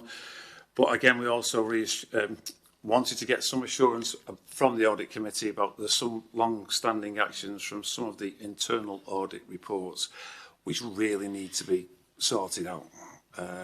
And they're even from the CCTJs, and it's to do with the relationships with some of the local authorities and some of the actions that we were going to take then. So we just need to round them off, really. But one of the things I would say on the audit committee that we find really helpful, those audit reports done by internal audit are very, very useful indeed for us to pick out as an organisation some of the areas where we go, that's interesting, didn't know that, and actually then do the action plan in terms of getting those actions sorted out. So the counter-fraud presentation is always very useful as well, and some of the activities that they've done there, particularly in relation to, say, we got a report about pre-employment checks, and again, how that was going to operate within our organisation, and some of the things about recruitment, again, which was also one of the areas from an internal audit where there were some issues that we needed to address.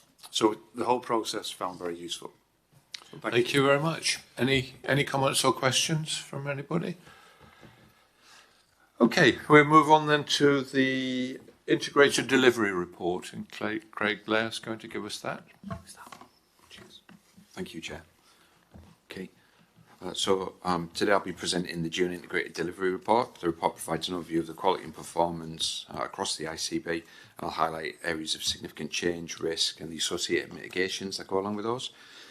Today's report uses predominantly April and May data for this year, unless otherwise stated, and there are some exceptions around mental health performance where I'll flag the data issues with that. As usual, the report covers three aspects of our delivery around recovery of core services and improving productivity, the NHS long-term plan and our transformation work, and some national safety metrics. In terms of where the paper's been to date, we've just heard from John that there's been a review at the Finance, Performance and Investment Committee on the 4th of July with some particular scrutiny and recommendations for future enhancements to the report, and the Executive Committee also reviewed it on the 9th of July. It will be going to the Quality and Safety Committee tomorrow as well. I've provided a few slides just to give an update on the key highlights, so I'll just talk through those, Chair, if that's okay. In terms of urgent emergency care, two key areas really to flag. Category 2 response times with NEAS. Whilst NEAS continue to perform ahead of plan, we have seen over the last couple of months a reduction in the headroom that they've had with that plan, which started to look like a bit of a trend. Fortunately, what we've seen in June through some of the work that we've undertaken with NEAS is an upturn in performance again. So they now have considerable headroom, with performance coming in at 27 minutes and 11 seconds against the average target of 30 minutes that's been set by NHS England. We are working towards a 26-minute standard for the end of the year, though, so there's still further work to be done, and we're progressing that work with NEAS and partners through the Urgent Emergency Care Network Board, and looking at how we can target investment that NHS England have provided around ambulance improvement monies to support improving things like hear and treat, to reduce the number of ambulances that are out on the road, and therefore provide better responses for those individuals who do need an urgent category 2 response. Moving on from that, A&E for our performance, again across the system we've got varying degrees of performance with our providers, ranging from 63.8% up to 87.2%. That's set against a national objective of 78% performance. The current ICB's position is reported as 76.9 against our target of 77.7, so marginally behind where we would want to be. That's based on the May published data. Our latest heads up information suggests that we've actually moved forward with that, and we're currently at 78.4%, so a real positive step, but a really challenging target to maintain throughout the winter period. So obviously the more headroom we have now, the better the position. There's lots of work happening across the system with our A&E delivery boards and our urgent emergency care network to review urgent care flow packs, which have been issued nationally, which provide opportunities for systems to review different points in the system whereby we might have pressures, or there might be opportunities to improve pathways to help deliver against this critical standard. We know that a lot of the solutions to the A&E 4-hour conundrum sit outside of hospitals, so it's not about what we do within the A&E department that's key. It's what we do outside of the department, working with primary and community partners to help ensure that patients receive the best possible care in their own homes or community setting where possible, and reduce the need to attend A&E. So a lot of our focus now is around how do we work with our community partners to help prevent those unnecessary attendances. If I can move on to electives, two key things to flag around elective recovery: our 78-week wait position, our 65-week wait position. In terms of 78-week waits, it's pleasing to report that the ICB ranks number 1 out of all 42 ICBs nationally in terms of the number of 78-week waits that we're reporting. However, unfortunately, we do have some still within our system, so the target's to get down to 0, and we've got a relatively small number of patients still waiting. There is a cohort of patients that are waiting for corneal transplants, and unfortunately, due to national shortages with tissue, we're unable to move ahead with those procedures. So it's a little bit out with our gift to help expedite the pathway for those patients. But we do have a relatively small number of other patients waiting in specialties such as orthopaedics and urology that are still continuing to wait 78 weeks. Our primary response to this is to work with the provider collaborative through the mutual support group to look at the capacity that's available right across the system and support patients with the offer of choice to move to different providers who can see them in a quicker time frame. So that's something that we're continuing to push, and we've had a relatively high degree of success working through that mutual support group. In terms of 65 weeks, we're working towards delivering 0 65-week waiters by the end of September, and we're making good progress against that. The ICB ranks 5 of 42 ICBs in terms of the residual number that we've got at this point in time. There are some pressures, and we're working with 4 trusts in particular to understand how we're going to make sure that we continue to deliver against our plan, and that we can ensure that all patients are seen by the end of September deadline. We've actually introduced some step-up conversations with a number of trusts to work through in detail what their plans look like and what further support the broader system can offer, whether that's through things like outsourcing, additional capacity, or even the possibility of insourcing and bringing other teams into trusts to help deliver additional waiting list capacity.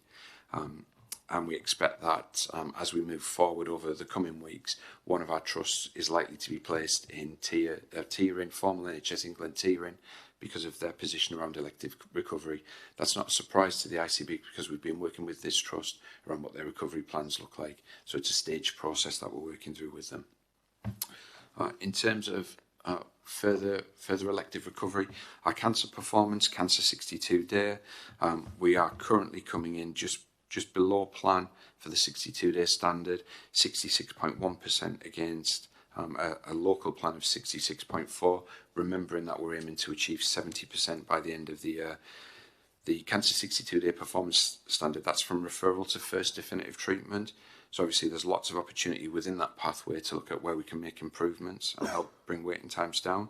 But we do have some really challenged pathways, including lung, urology and lower GI, all of which have performance below 60%, which is a key area of challenge for us. So we're working with the Cancer Alliance and all of our provider partners to look at how can we improve the position there, what can we do with the deployment of national improvement monies, how can we use peer support across the provider organisations, and what additional capacity might be out there in the broader system that we could tap into to help ensure that patients are seen within a timely manner.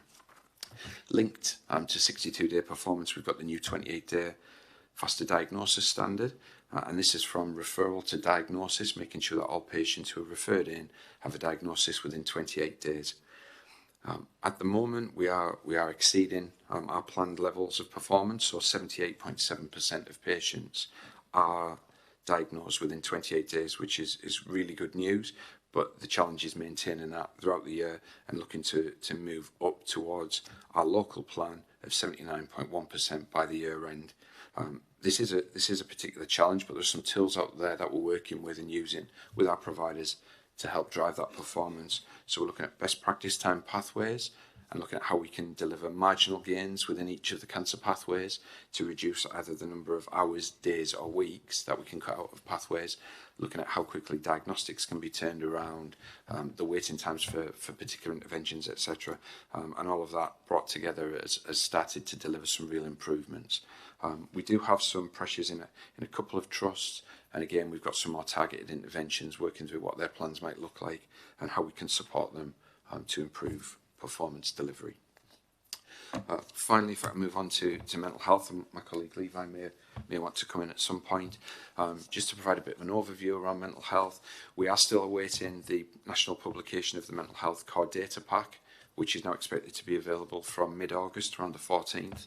What that means is there is a delay in reporting against some mental health metrics. It's a national delay that all ICBs are impacted by. The positive news is that locally we've got information flows in place with most of our providers to ensure that we can continue to monitor both waiting times and access to services. But I did just want to flag up quickly some of the key performance metrics and provide a brief overview of where we're at, given that I probably haven't seen these two metrics for the year-end position. So in terms of the number of children and young people accessing mental health services, a good news story in that we've actually been able to surpass our planned level of appointments being offered for children and young people, which is something positive. And we've actually recently undertaken a deep dive across all of our providers and local delivery teams to try and get under what supported that improvement and what more do we need to do to further push the amount of capacity that can be made available in the appointments that are being offered, so we can get towards the national objective for next year. And then the next thing to share is around out of area placements, and the current or the previous standard up to the end of last financial year was for out of area placements measured in bed days. Moving forward, this will actually be a out of area placement measurement based on the number of people that are placed out of area. But just to say that although we didn't achieve the target at year end, so we still had more bed days being reported out of area than we expected, which was 0. We did make significant gains in bringing the number down, so supporting more people to be placed within the area and closer to home, which was a real positive step. That's it in terms of the update I was going to provide, Chair, but I know that Levi did want to come in on the mental health aspect. If that was... Do you want to say anything about the mental health? Thank you, Craig, and thank you, Chair. Just to note, I suppose, that we will be bringing the more detailed assessment of the mental health, learning disability, autism and neurodevelopmental work to the September board, Chair. I think Craig's given a good summary of the work happening, and the ICB was ahead nationally in terms of reporting the number of metrics through our integrated report. So it's nice to see that the national data set is beginning to come together. I think I just want to flag really in anticipation of the September board session, I would say that this is still an area of challenge for us around some of our mental health performance.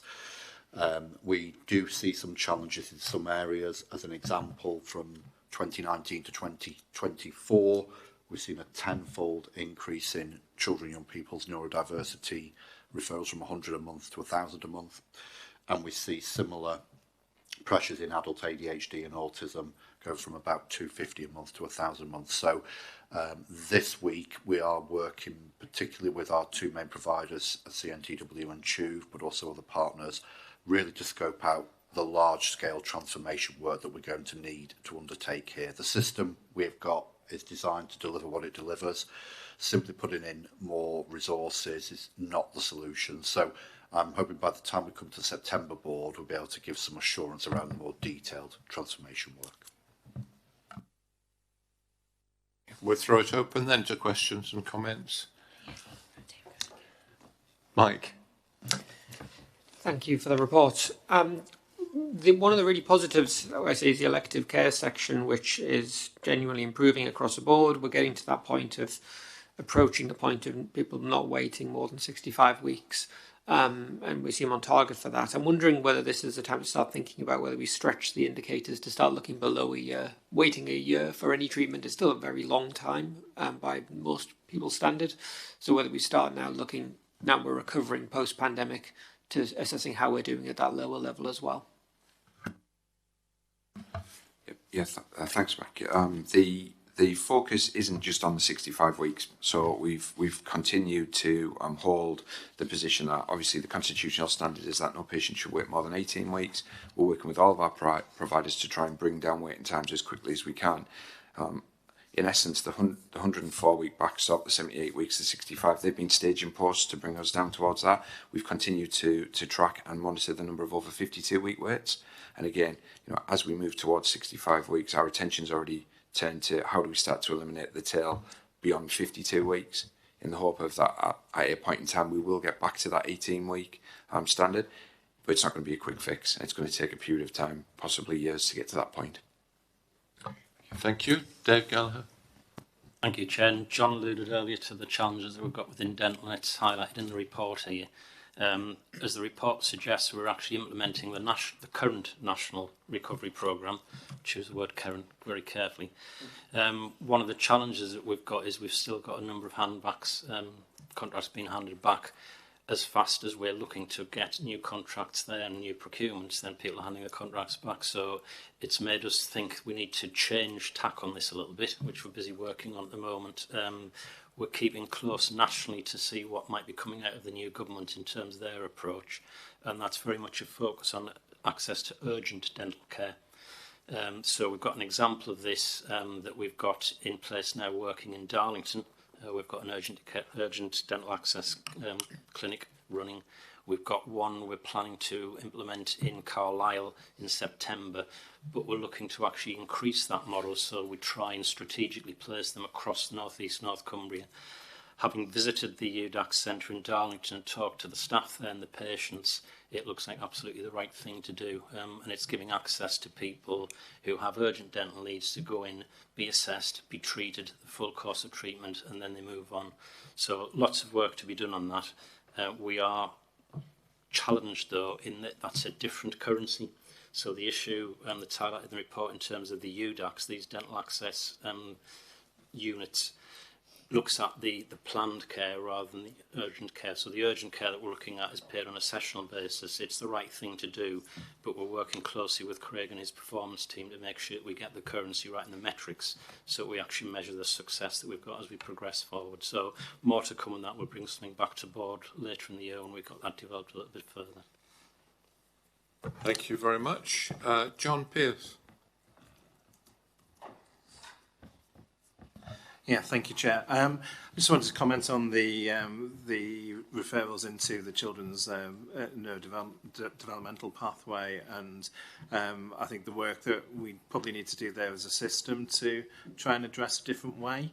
Currently, the referral rates that Levi mentioned and the scale of them are overwhelming the system, and the sustainability of the current way of working needs to be addressed. I think that probably requires us to look at a system-wide approach, combining a needs-led strategy with the clinical diagnostic interventions where appropriate. And I think one of the challenges we have is that there are a number of children who are currently within those waiting lists and on that pathway for whom actually an alternative needs-led strategy will be much more appropriate and will be a much better use of resource and be able to meet their needs far more effectively and far quicker. And that also means that there are children who are on that pathway who are waiting, who desperately need that clinical intervention but aren't able to receive it quickly enough because of the scale of the referral rates that are coming in. So Levi recently attended one of our regional directors of children's services meetings to discuss a range of issues, of which this was one of the critical ones.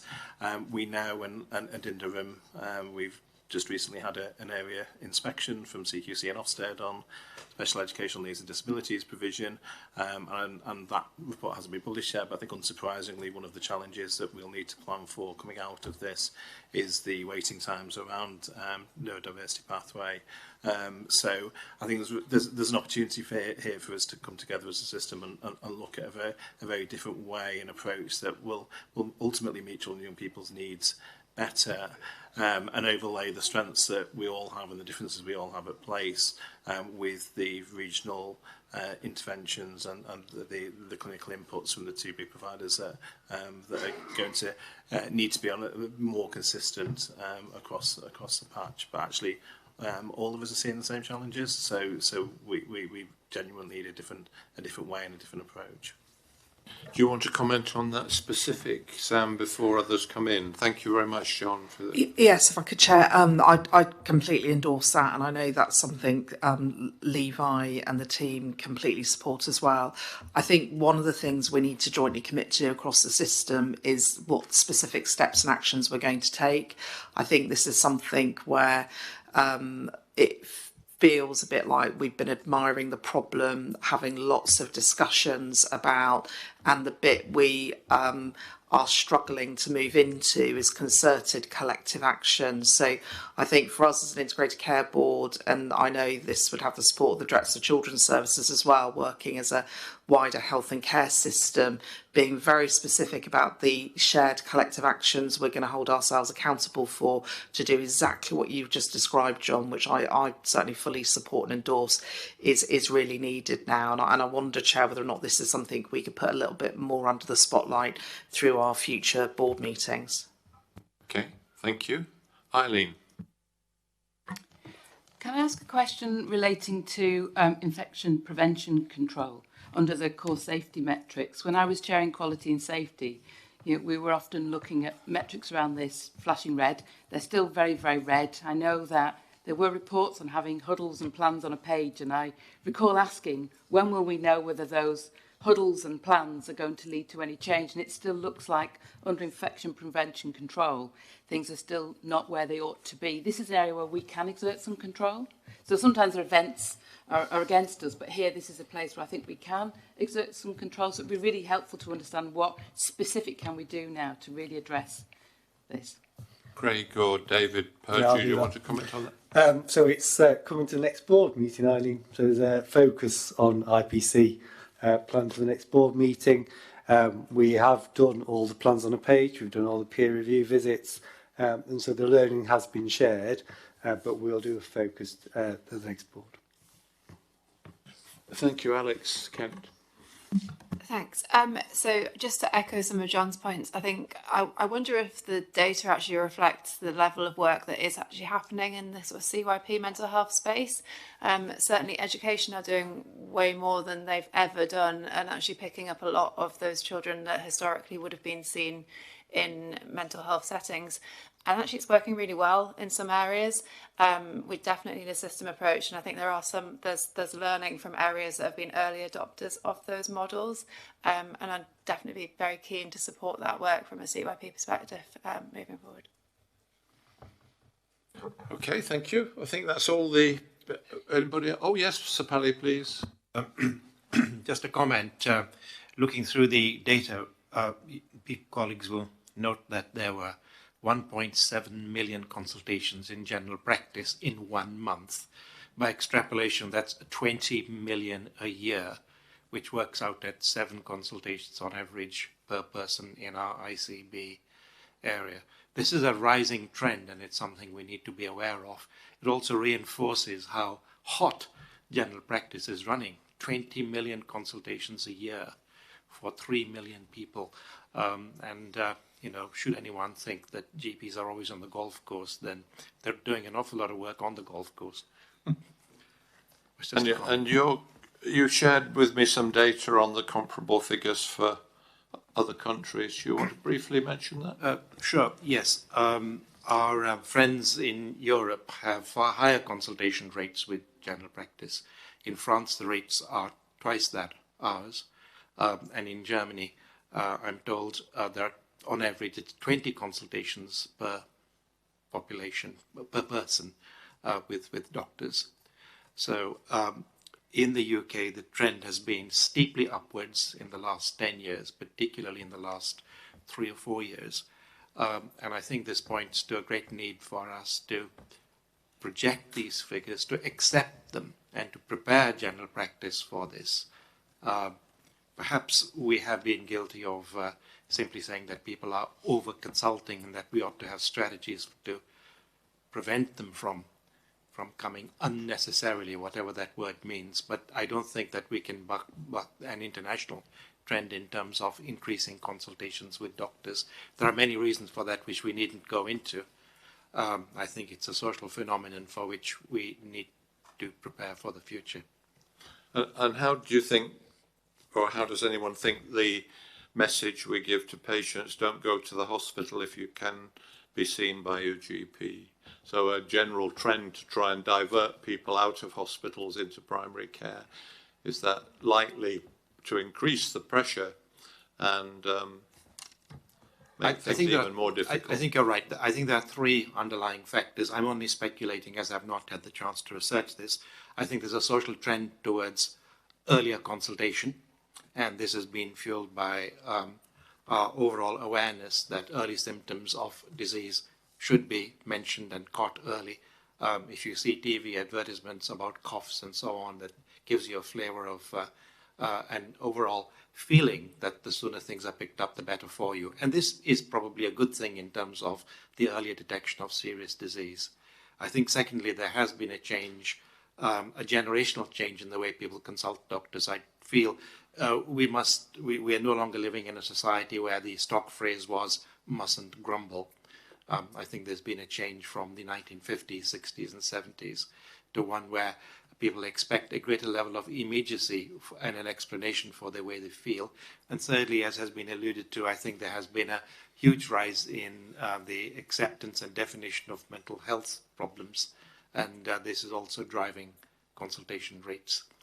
If you put that into total context, this shows how much pressure general practitioners are under, particularly with problems that they can't immediately resolve or deal with. And this results subsequently in repeated consultations and repeated explanations.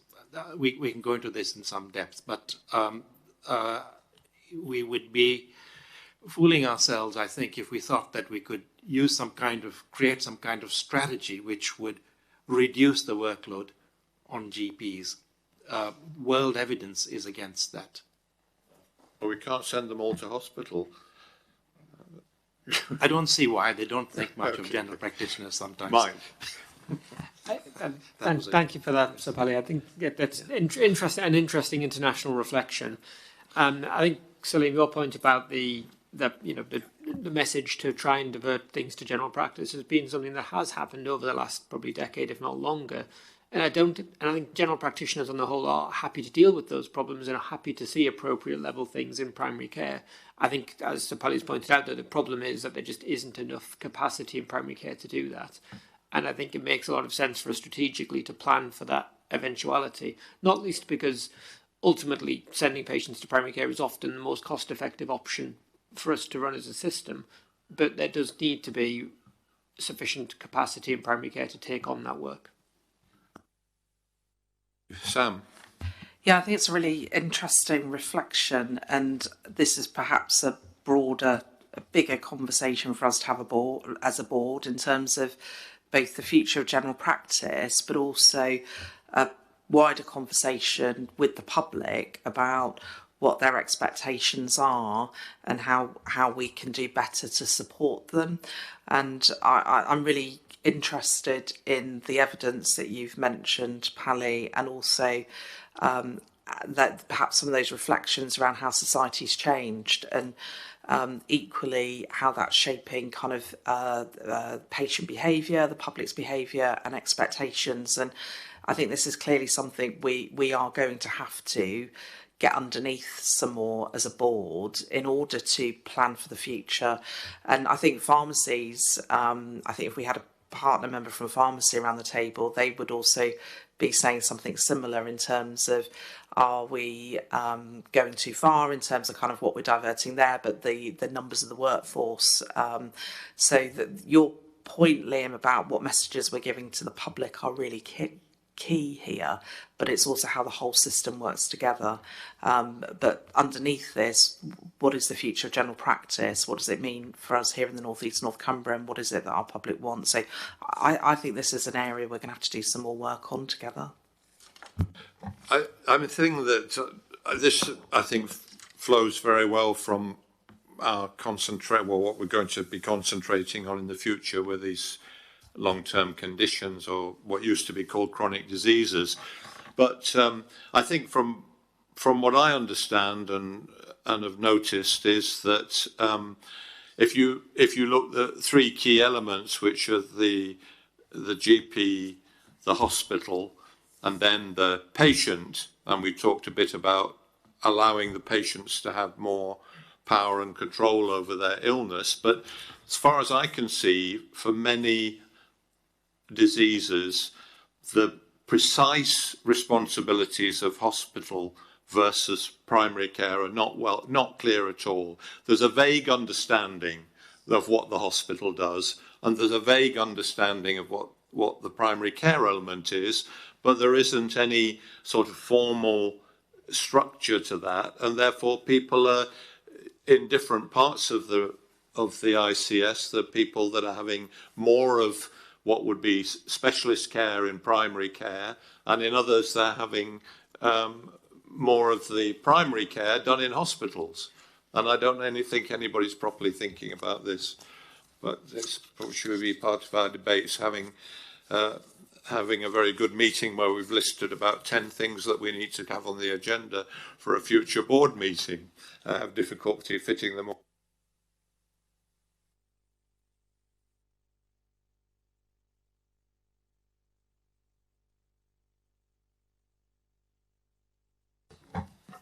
My little name was up for a little while. Thank you for introducing the language of primary care team, because we sometimes talk about general practice and then we sometimes forget the wider primary care team. I also think that presentation at primary care is a double-edged sword, because we've also talked about prevention and secondary prevention, which is earlier detection of risk and trying to think about behavioural modification to reduce the likelihood of future disease, is also activity in primary care. There are brief interventions for smoking, for alcohol, and other activity there that is in that kind of preventative space. So more presentation doesn't always necessarily mean a negative thing. It may be people coming for earlier behavioural modification around things that could lead to more serious sort of conditions.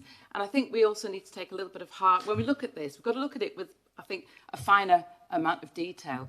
There are some models being tried where we've got psychologists in some of our deep end practices trying to help with some of the mental health management for people in primary care, because everybody with a serious or chronic condition has a psychological response to that. So we've got some models that are emerging about how to try and help support people in the kind of wider sense of health. But I think we do need to think about the future general practice being the future of primary community care and having different wider teams of people offering different kind of contributions to people's health.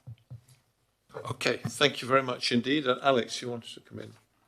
Yeah, I think whilst the primary care presentations are increasing, we probably want to think about that from an inequalities lens as well, because actually we might not be seeing the right people, and actually we probably want people to come in earlier and to present and have their blood pressure checked, whether that's at a community pharmacy or at your general practice, at your community centre. We're actually probably not seeing enough of the right people or the people who are the most vulnerable.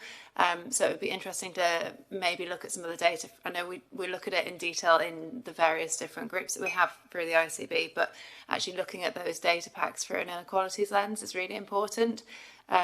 Because currently we know that our outcomes for those people in the most deprived decile are way worse than those in the least deprived, and I don't know that the data accurately reflects that. Okay, thank you very much. A very, very helpful discussion triggered by the report. We need to move on now to financial matters, and we've got two items from David Chandler, Chief Finance Officer, starting with his finance report. Okay, thank you, Chair. So, first report is the Month 2 financial report in front of you, which I'll take as read. It is obviously quite early in the year to be reporting the financial position of the ICS. So, for example, prescribing data, there's always a 2-month lag on that. Income received from the Treasury around elective activity when you exceed targets, that's always delayed by a couple of months as well. But in terms of the Month 2 position that I'm going to present to you, the Month 3 figures are broadly aligned from a trend perspective as well. So there's nothing that I'm going to share with you later, if you like, the next time from Month 3 position that would be wildly different. So that hopefully gives you some assurance in terms of providing information on an update basis to the board. If I go through the 4 main financial duties of the ICS, the first one being the ICB needing to achieve its planned surplus of £53 million. We're reporting we're on track to achieve that. Early indications at Month 3 is prescribing is slightly over, but packages of care are slightly under, so they're more or less netting each other off. Our primary focus as an ICB is to continue to ensure we deliver the prescribing and packages of a care planned savings. They are basically the crux of our plan for this year in terms of financial delivery from an ICB point of view. From the ICS duty to achieve the planned deficit of just less than £50 million.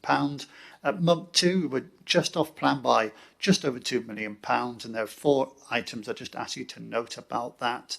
The first one, that pressure of £2 million was mainly on one foundation trust and mainly related to escalation beds being open longer than planned.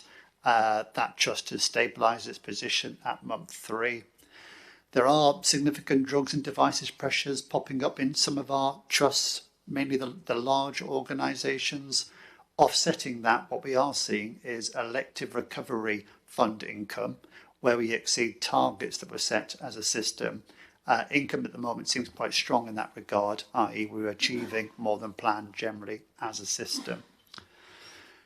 I would mention thirdly the run rate. So as much as I'll say we're only a couple of £1 million off plan, I said the word only, but in the grand scheme of things, we look after approximately £10 million as a system, £10 billion as a system. The amount of deficit incurred for the first 2 months of the year is effectively £26 million against a target to be spent no more than £50 million deficit by the end of the year. So that trend, whilst planned for, is still concerning because you can imagine the trend is to go up like that and then bring it back down. What it means is that focus on efficiency in the latter half of the year is going to be absolutely crucial. In terms of efficiency programs, you can see in the report that we're slightly behind plan, and especially on recurrent efficiency. So we're offsetting that with non-recurrent savings.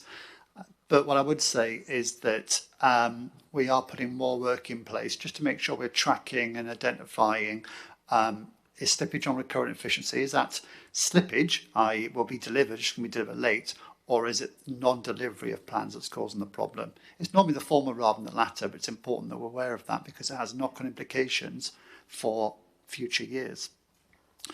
We've talked today quite a lot about financial risk.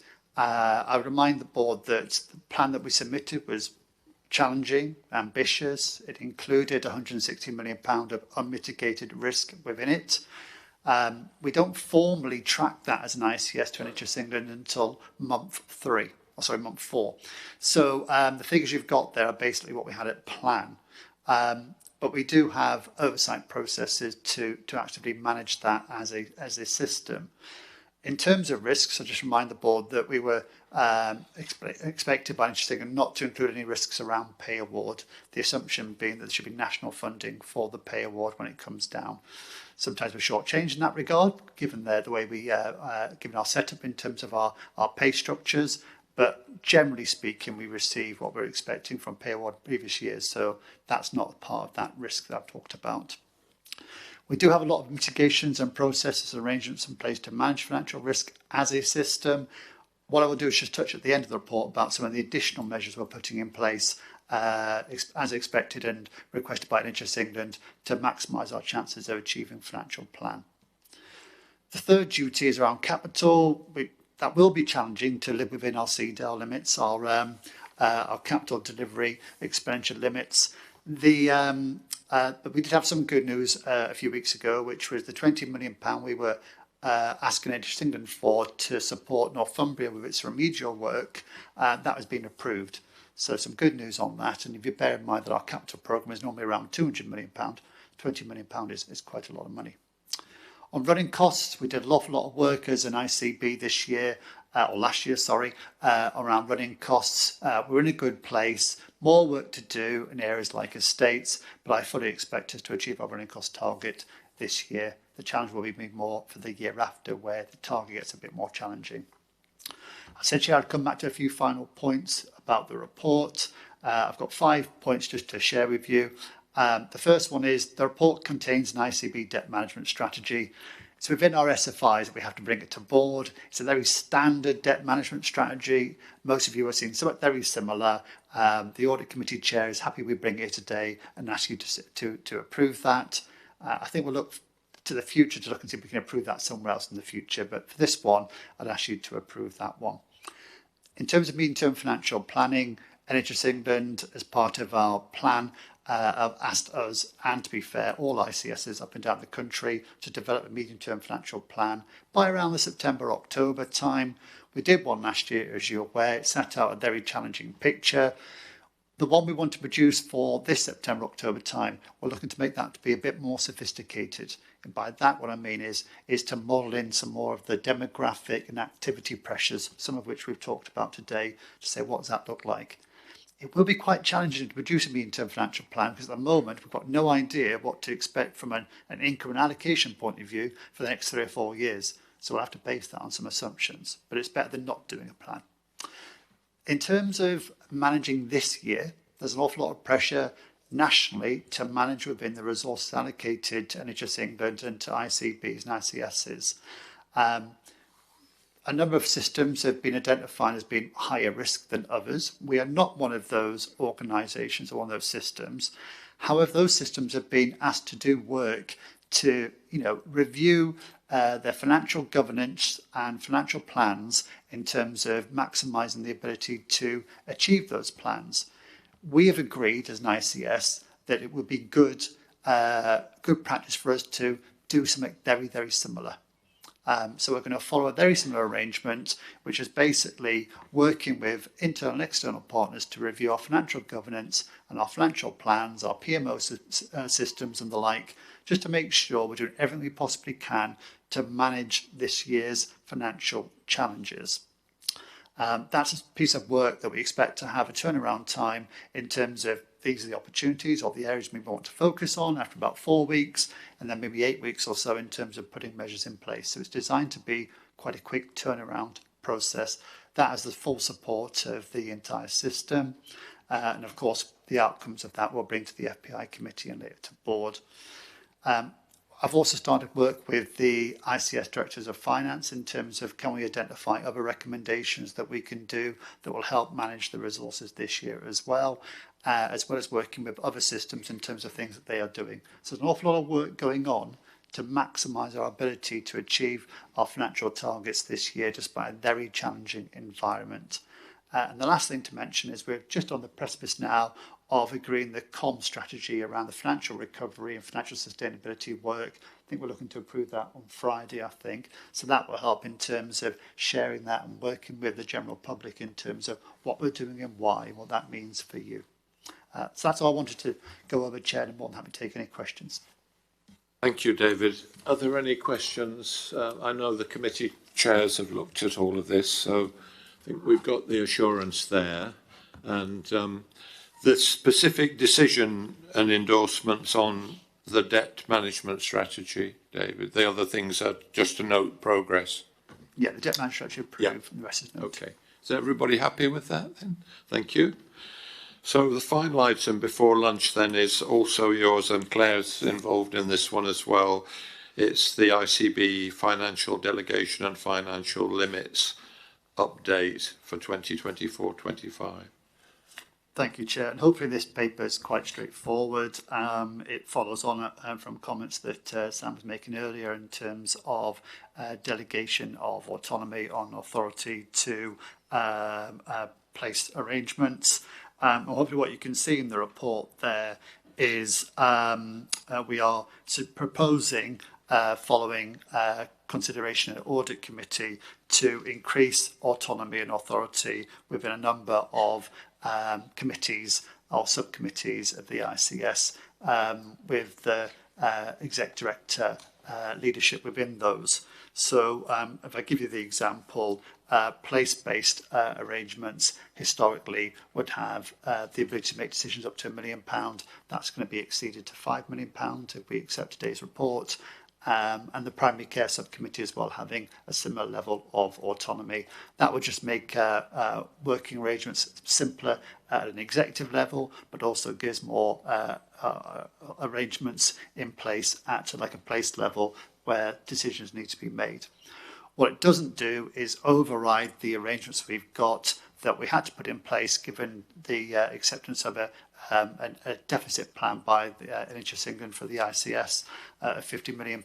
And basically what that means is, and you'll see this up and down the country, that we have to put a number of controls in place to ensure that we're scrutinising every single penny that we spend. And if I give you an example, any expenditure that's deemed discretionary in nature, over £10,000 has to be reviewed by an executive-led committee. That's an awful lot of work, but hopefully what that does is give an awful lot of assurance that we're matching every penny that we spend. So this doesn't override that, but in the future, if that control dissipates, we've got the arrangements in place that are future-proofed in terms of how we want to operate as an ICS and ICB going forward. That's the gist of the report, Chair, and we're looking for approval. It's been through the Audit Committee. They're quite happy to recommend it for the board to approve as well. I don't know if you want to say something as well. Yeah, thanks, David. Just to add that, I think this shows real progress in our commitment to place committees as well. I think the inference will then be on decision-making locally within the rules that are already set. We are drafting a letter that will go to each of the chairs of the place committees just so we can explain in detail how the new arrangements will work, and assuming approval at board today, the governance handbook will also be amended and therefore brought back for future approvals. Okay, thank you. Does anybody want any clarification? John, go ahead. I just wanted to pick up the point that the delegation is to the ICB member at that committee rather than to the committee, because and I know that's the point that Sam mentioned earlier on in relation to how that was being done. Okay, no, that makes sense, and actually, it's quite hard to do the committee, when it's a partnership one, it's quite a hard thing to do. So I think having the presence there is useful to be able to say that's how much we can do. We did have a conversation at the audit committee about, well, can you give us an example, Ben? And to be fair, it's quite difficult because how tight the money is. But I think David's point is the important one, is that this prepares us for if there is a loosening up of a regime. That's a big if, but I think it's important to note that it's done within a tight regime as well. Okay, that was all I wanted to just check. Thank you. Thank you. Sam. Thank you, Chair. I just wanted to just say a little bit about kind of culture within the system and the organisation, and also where we're looking to for learning on this particular point, because I think, as David said, strengthening and making sure we've got effective financial governance in place is key to well-led systems and also delivering on our plan. And we've taken time out to learn specifically from the Greater Manchester system and how they found themselves in a position of being about 180 million off plan. And you can imagine the issues that has caused within the system. And in part, that is around the financial governance. I think, as I said earlier, we have given all of our local authorities the option of having a joint committee at place. And with a joint committee, it would enable perhaps more pooled budgets, more joint leadership and ownership of those. We don't have those at the moment. But what we're also trying to do as an organisation is, yes, have an effective financial governance framework that supports decisions as close to people, patients, communities as possible. And also kind of move away of having not every decision coming to the executive, because otherwise it stifles creativity, innovation, and we get ourselves in all sorts of difficulty. Having said that, the controls on spending, particularly discretionary spending, are such at the moment that, as David said, anything over 10,000 does require executive input. We have got a fairly streamlined process around that to make that as quick and painless as possible, but it is requiring extra rigour. And I think, as the comments I made earlier, we are in very constrained times from a public sector finance perspective. We should expect increased scrutiny on how we're using public sector resources, and therefore having effective governance systems in place is key. But I think our trick is, and challenge, not stifling the leadership and the ability of all of our place-based teams. And that's the tension I think we're continuing to work with, and we're not quite there yet. So I think this will be something we'll want to keep under review as a board in terms of its effectiveness. Thank you. So is everybody happy to approve that policy? Thank you very much indeed. Well, we break now and resume at 1:25.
connoisseurs in the executive team that bring their own food, but it was very.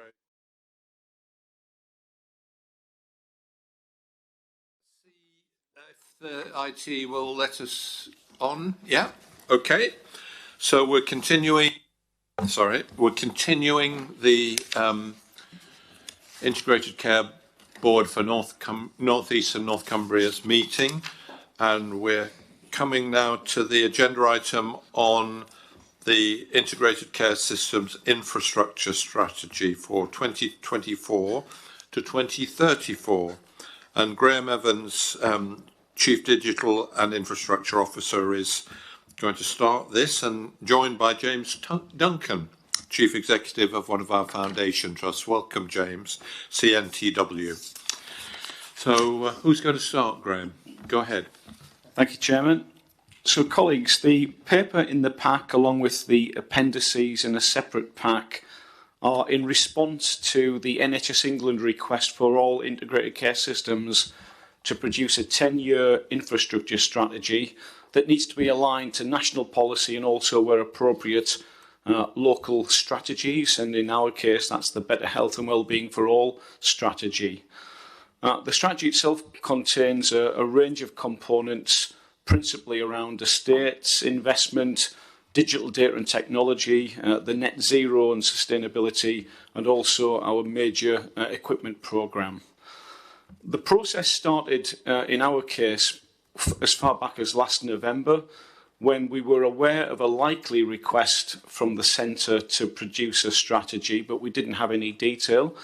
And through James Duncan's leadership, an infrastructure strategy board was established that included a range of key stakeholders, including finance directors and estates directors and others. And the strategy board started to look at the request and the requirement that might be forthcoming. As a result of that, we set up a subcommittee of the board to focus specifically on the development of the strategy, which you have today in the pack. Once the request from NHS England came through, we were made aware of two key deadlines: to produce a strategy, a draft strategy in template form by the 31st of May, which was successfully submitted and delivered, and then the final document, which is due tomorrow, hence the reason that the document is here today for approval and endorsement. I must say, before I hand over to James, that this has been a real example of system-wide working, with lots of stakeholder engagement, a whole range of due diligence and governance that has taken place. And we heard from John Rush earlier that we've actually been through the Finance, Performance and Investment Committee already. But today, as I say, is the final tick in the box to allow us then to submit the strategy to the centre tomorrow. So without further ado, I'll hand over to James, who can give a bit more detail of the document. Thank you. Okay. So I'm not going to give an awful lot more detail of the document because I want to leave plenty of time for questions. I guess just picking up on Graham's point there, this has really been a collaborative piece of work, and the Infrastructure Board includes representation from across the system. There is something that we've picked up, and certainly something that we'll look at in the governance structure, is how do we get the right engagement, involvement with local authority colleagues. So this is a document that has to be approved by the ICB, but there is clearly a link into the wider integrated care partnership, and so this is something that we want to take and discuss in that forum as well. And you'll see in some of the recommendations for what we want to do over the next 6 months that reviewing our governance arrangements is one of the things that we want to take forward. But it has been a truly collaborative bit of work. I think the other thing I want to say and really stress is this is a living document. So it tells the story as far as we are today, but that's going to have to change and be developed over the coming months and years. We've got a new government in. That new government is looking at the wider plan for the NHS moving forward, the NHS and social care. There will almost certainly be, and I think relatively quickly, some changes in the capital regime and the way that capital and infrastructure is resourced across the NHS. And so we need to make sure both that we are ready to take forward opportunities that arise through that, but we're already also well placed in terms of understanding where our risks are and where our priorities are.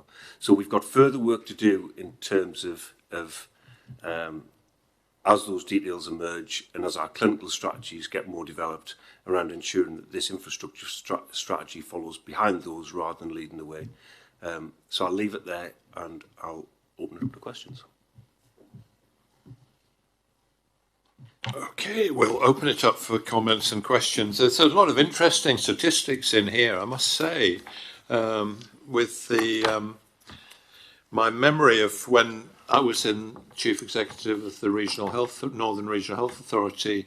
My colleague Bill Kirkup produced a paper, because we used to have a capital planning round each year, saying that for every pound spent on capital in the region, 1 penny was spent in Durham. And that led immediately to a capital scheme in Durham. So it was the power of very primitive statistics that changed people's minds. But I was very interested to see this point about the pre-war status being 14% and 51% in Gateshead, and what we think about that. I mean, what was the reflection when that statistic emerged, Graham? I think generally we recognise that a lot of the maintenance backlog is because of the aged estate, and I think that's one example, but there are many others at Sir Liam. So I think we just need to make sure that we start to invest and bring our estate and infrastructure up to modern standards where necessary and appropriate. Levi. Thank you. I was interested that when you talk about infrastructure in the paper, you talk about building equipment, IT, etc. But there's a kind of a theme there for me about how we operate as a system, how our relationships work, how we collaborate, that is the kind of glue that holds those different pieces together. And I wonder if there's a specific ask from I know we're at the board, but the wider integrated care system to support enabling this to deliver the aspirations. I think this is part of the development of us as a system, and I think we are just working better together. I think this would have been a very difficult document to do in the same way 5 years ago. It just would have been. Our relationships are in a better place, and frankly, when we come to, picking up on your point, Liam, about the discrepancies across the patch, there are wide discrepancies, and we've never really taken a wider system strategic view of, well, not for a long time, of how we develop our infrastructure. This gives us a real opportunity to do it, and frankly, we need to do it to get the best for the population that we serve. That requires us to have some quite difficult and challenging conversations, and it's something we've discussed several times at the Provider Leadership Board, which is the provider collaborative among trusts, around some of the difficult conversations, because it forces us to think outside of organisation and think system. And when you've got scarce resources, it's one of the most difficult conversations that you can have. So we've started those conversations, and this sets the ground for more of them. So I don't think we need any particular permission. I think it's already there. We just need ongoing support. Just before others come in, just one final point from me. You say the primary care estate is undersized and crumbling, basically. Where does the GP practice ownership of buildings come into all of this? And is that a difficult thing, or are there opportunities in looking afresh at the question of ownership of buildings in primary care? I think there is an issue of ownership, undoubtedly.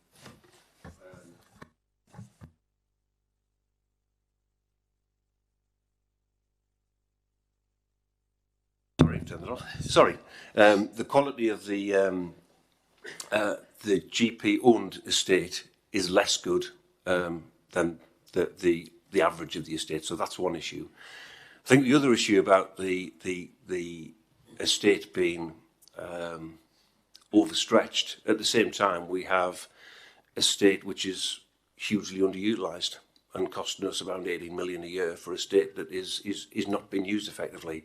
And a lot of that sits in the estate that's owned by property services and NHS property companies. So there's a whole issue that we need to look at, is how do we collectively make use of our estate and make sure we make use of the good quality buildings and facilities that we have, and support those facilities which are in less good condition. And that will often require a very different approach with our primary care colleagues.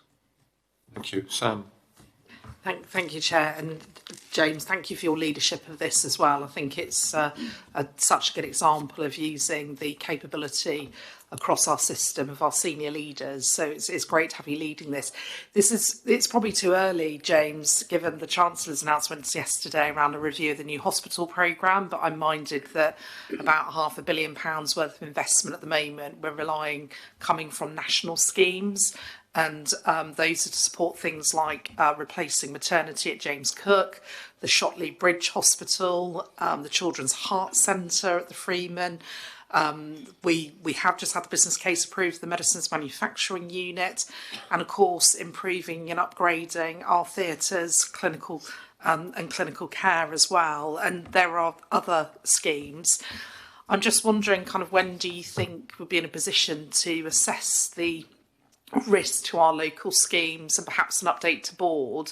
And I think the point you've made around the financial requirements and the financial regime that we're mandated to stick to at the moment needing to change quite significantly if we're going to stand any chance of addressing our estate's issues as a system over the next decade is pretty pivotal. So hopefully we'll get some news on that nationally in the near future.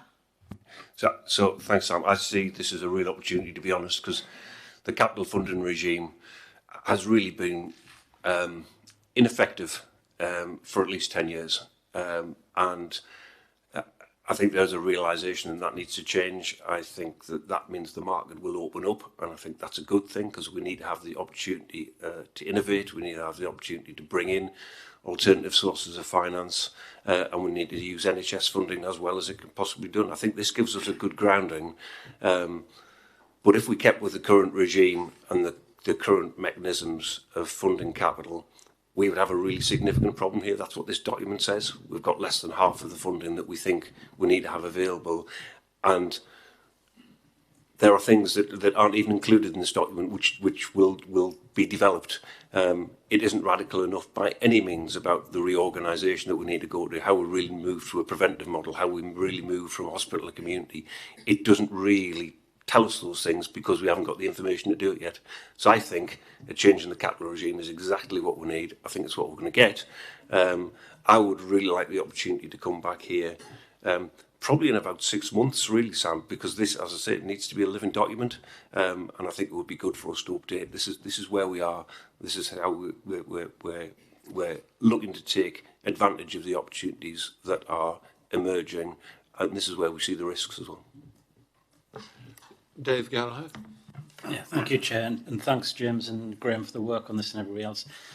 You alluded to this earlier on. It's been devilishly hard to produce a strategy like this in the past in the absence of an overall strategy. So actually this piece of work linking with a strategy gets us into the position I know you're trying to get it to, in terms of not an estate strategy or an infrastructure strategy for the state, for the sake of it, but actually this is to deliver the overall strategy. So it's heartening to see this, and the living document bit's really good, because we'll see this develop as the strategy develops, but also as we get a bit sharper focus on, so what do we need to deliver that, rather than just backlog and this, that and the other. So well done. John Rush. Yes, thank you, James and Graham and the other members of the team for this. I suppose it's just a few things from me that if we don't put in place, we'll never even get going. So one of the asks in the document is around setting up an infrastructure programme office. So that's, how is that going to work? What does that look like? And we haven't agreed that. That's an ask. I think in terms of the funding we've already talked about and much discussed. We're not going to get the funding for all of this. It's just like, well, at least it's outlining what we want. But the other side to it as well is regards to two things. One, the clinical strategy that we need as an ICS, as an area. Our clinical strategy, whatever it comes out with, will decide what our structure needs to look like. And again, we had a long discussion, James, when you first came to the finance performance meeting about what what that, you know, are we just going to just put a document in that says we need that, that, and that, and then that's it? Or are we going to put a document in that will evolve, will change, and will actually show what we're trying to achieve? And I think that we said the latter, and I think that's what you're outlining now. And I think the clinical strategy for us is really, really important about how that will operate. And the other side to it, in terms of governance, I will say, if I've interpreted this correctly, is that actually this board, this partnership board, is the one that's responsible for being the adjudicator when funds are tight and when there's like, which one are we going to choose?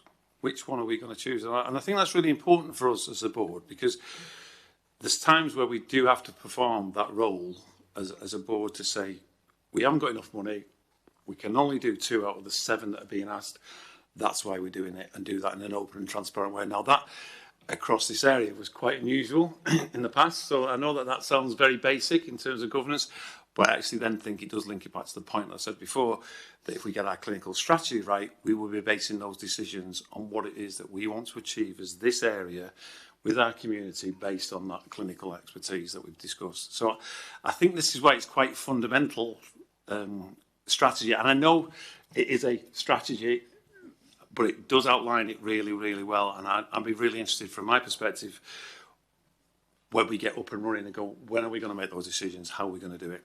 They're the questions I'll be asking from my perspective. So thank you. So thank you as well for the team. Thank you, John. John Pearce.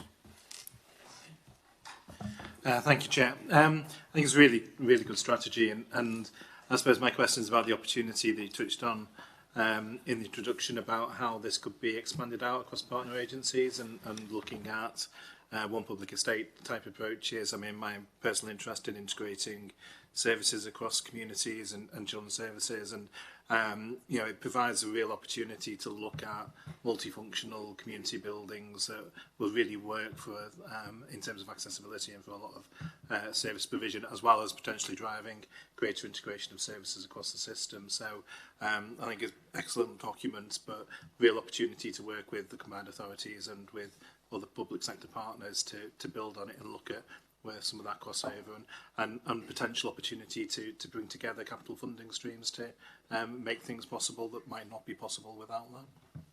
Thank you. Tom Hall. Yeah, just reiterating the thanks, everyone. It really is an impressive document.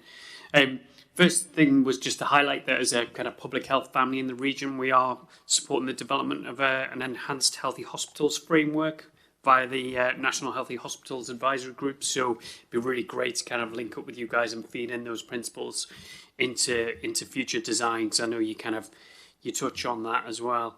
The second question I had really was about it was really good to see the kind of placemaking element of it within the objectives and that kind of commitment to social value. Does that extend out into some of Sam's earlier comments around the NHS as an economic driver in the region and being able to invest in local businesses to support our infrastructure needs?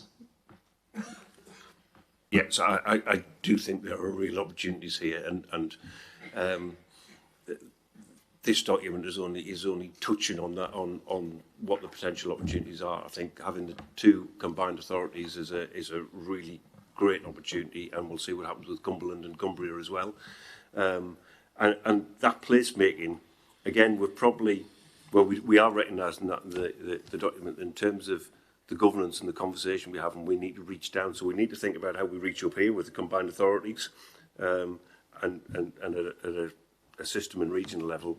But we really need to think about, so how do we work at place as well, and how do we make sure that we're making the right decisions there? I think the multi-use, multi-organisation use, absolutely, that's the way we need to go. And there's a real danger, isn't it, that we talk about hubs here and hubs there, and we end up creating a monster. There's a real opportunity here, I think, to do something different.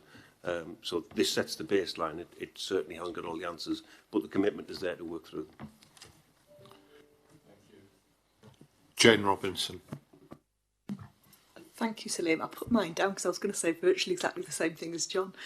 So I didn't want to take up too much time, but I think it's a great document. I think it's fantastic in terms of the opportunity. And I think particularly around how it supports and facilitates integration, better outcomes. It's really exciting. Thank you. David Chandler.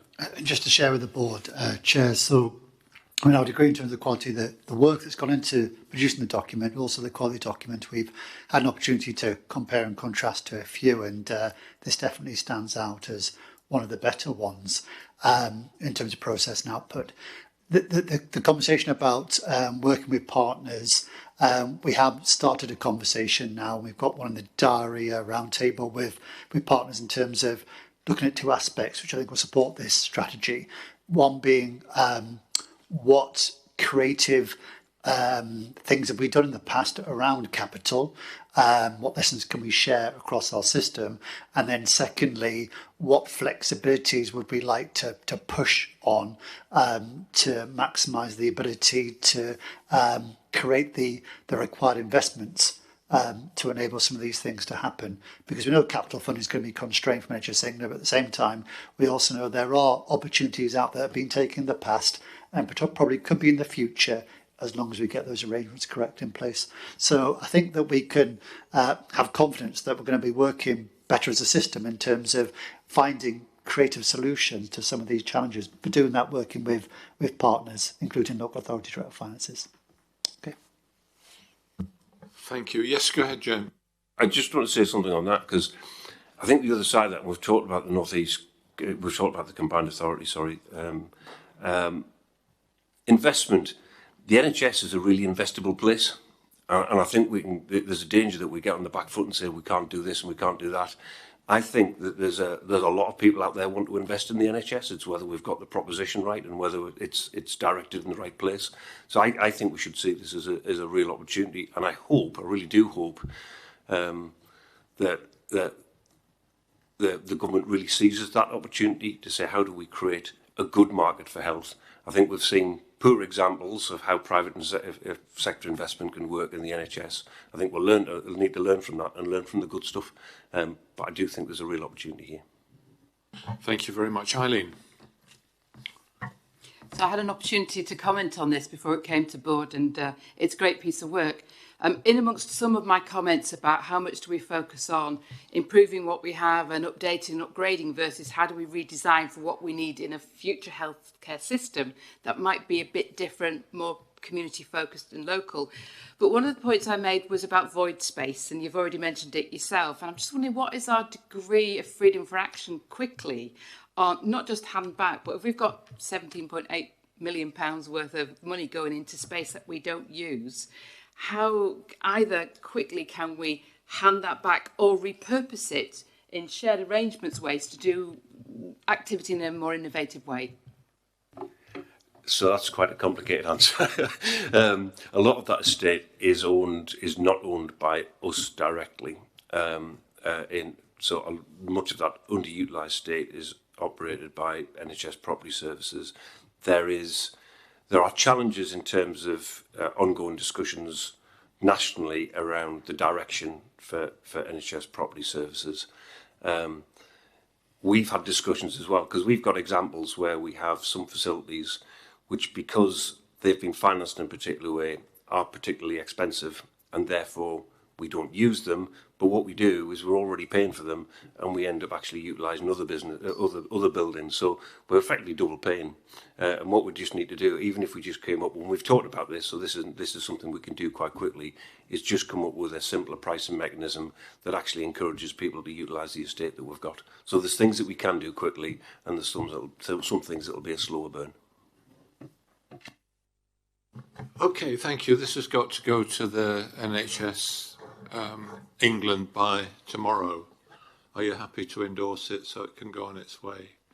Thank you very much then, and thank you particularly to James for the leadership and the work in this and for coming today, and to Graham for the effort that he's put in on it as well. Thank you very much. Okay, we are now on item 10.4, and this is an item on equality, diversity and inclusion, and looking at the progress with the implementation plan. And with us is Hamid Montraki, who is the Deputy Director of People and Culture. You've met him before at some of our board development events, but welcome, Hamid, and over to you to make a short presentation. Thank you, Sir Liam, and thanks for having me back. It's always good to come to the board and present what we've been up to. So I've got a few slides to share with you. I'll talk to you about kind of what we've done so far. Where are we?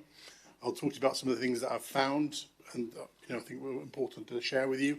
And then I'll also talk to you about what we're doing next and what we need to do next. And of course, happy to take questions on those as well. So we set out with an interim strategy in 2013, and I'm very pleased to say these were the 3 areas, and we've delivered on the majority of these things. And I think we've delivered and exceeded in some areas. In some areas, we need to do a little bit more work, and I'll explain why. Some of the things that we've done in terms of improving the EDI capability and knowledge of the ICB in particular is training our executive team in their responsibilities around the public sector equality duty, and in particular things like undertaking a quality impact assessments, which is a very live issue currently for the organisation, looking and reviewing it, different policies and some of the work that you're doing currently. We've also delivered a number of events and comms with various system partners to raise the knowledge and capability of equity, diversity, inclusion within our system. And that's something that we're really convening people and bringing them together in things like Pride recently and South Asian Heritage Month, which is currently ongoing. Around being legally compliant and confident, this is a really interesting area because I mentioned earlier on about the equality impact assessments. We've expanded it to be a health inequalities impact assessment, so work with colleagues within the wider ICB team and with our partners within the trusts who are EDI leads to build the toolkits that people can use. We have a standardised approach within our system in particular. And then just one other thing I'll mention there is the early reporting we've done on a number of statutory responsibilities we have, not only to NHS England, but more broadly. So I'll talk about those in just one moment. And then the third thing about being consciously inclusive, we've tried incredibly hard there to build the psychological safety within our organisation at what has been a very challenging time around a restructure. And we've used the opportunity where people have been declaring their information to actually drive a campaign to get an increased number of people telling us about their characteristics. So in some spaces, we've grown from about 5 to 15% in some areas. So people being more conscious about telling us about their experiences and telling us about who they are as people, which is really important to build that safety as well. And one other thing I'm really proud of, we've created a multi-faith prayer room within our Pemberton House office as well. So it's something that we're going to try and expand further, but it's a good bellwether of where we are as an organisation. Again, getting people to tell us what they want in the workplace.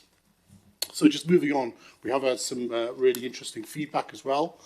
So this is from a colleague who shared with us their experience of being within the ICB and completely out of the blue, anonymously. Well, it wasn't anonymous, of course, but I've anonymised it here for just for their safety. About how they've really felt that we've normalised the experiences of LGBTQ plus people within our organisation. And that's just one example of people coming and tell us that they feel more comfortable talking about different EDI elements within their personal life as well. And then we've had some feedback from, this is a bit difficult to read, apologies, from our colleagues at NHS Employers. Paul Deemer's the EDI lead there, and he's just basically talking about how he thinks our plan is really kind of innovative, and it's not something that he's seen doing any other ICB doing within England at this moment in time as well. So what I have found though, which isn't particularly great, is something around pay gap. So I've mentioned we've reported ahead of time on the gender pay gap, on the ethnicity pay gap and the disability pay gap. The gender pay gap is something that we have to report on. Any organisation over 250 people in the UK has to report on it. We had a deadline of doing that within March of 2024. We did it in October of 2023, so we've been ahead of the curve on that as well. So we're going to talk to you about what does it mean. I'll talk to you about how they're calculated, and I'll also tell you what our ICB looks like in terms of pay gap, but also what the trusts in our patch look like. So forgive me if I'm telling you how to suck eggs here, but what we mean by a pay gap, there's differences. So people often get confused between equal pay and a pay gap. Equal pay is where men and women get paid a different amount for the same employment or the same task. So there are current issues you may have seen in the media around city councils where they're having equal pay claims. That would be one example, or some supermarkets are having challenges with it at the moment as well. So I'm not talking about that today, but just to be clear what the difference is between the two. The gender pay gap, though, is actually a measure of the difference between men and women's average earnings within an organisation, and it is expressed as a percentage, and in this case, a median percentage. You'll know the difference between mean and median, but I'll just explain it anyway. So in the UK, the gender median pay gap was 14.3% in the year of 2023. So just to explain what the difference is between the two, I'll just put it on the screen. I won't read out to you because I'll be a bit patronising. So I'm sure you're all comfortable with that, but I just wanted to put it on the screen just for the record. And the reason why this is important is it's one measure to show the inequity of treatment of women in this particular example within employment, and it's a particular issue within the NHS, and it's a live issue for us as an organisation. Now, within the NHS Equality, Diversity and Inclusion Implementation Plan, which all organisations have to subscribe to, one of the high impact action 3 is a particular one about developing and implementing and improving and eliminating pay gaps within NHS organisations. So we've got the statutory responsibility, but it's actually written into our contract as an NHS organisation, and indeed the other organisations within our system too. So I mentioned earlier on, we've actually published this ahead of time for the gender pay gap. So that's a progressive thing to do. We really wanted to get ahead of the curve and really set the kind of benchmark for our system. We also voluntarily published our disability pay gap and our ethnicity pay gap at the same time. I know you want to see it. I'll show you in just one moment. We've also had advanced reporting on the Workplace Disability Equality Standard and the Workplace Race Equality Standard. So they're two key metrics that we have to report on, and is written into the NHS contract as well. So this is the pay gap for the ICB within North East and North Cumbria. This was the data that we had leading up to the point of March of 2023. You can see that I've included the mean and the median here, but the main one you need to concentrate on is the median. You can see the gap is I think it's about 46% there. It's a really significant number. And it by far is the highest of any ICB within NHS in England. I've compared with all of them. I've compared with equivalent sizes. We have by far the biggest pay gap within any ICB. So it's a real concern for us. We need to take some significant action here to make a difference on that. One of the reasons why is we have a very diverse workforce. Within our workforce make up 75 to 80% within the ICB. In the lower quartile, we have almost as many women working as we have an entirety of men within our workforce. So straight away that tips the balance towards an inequity.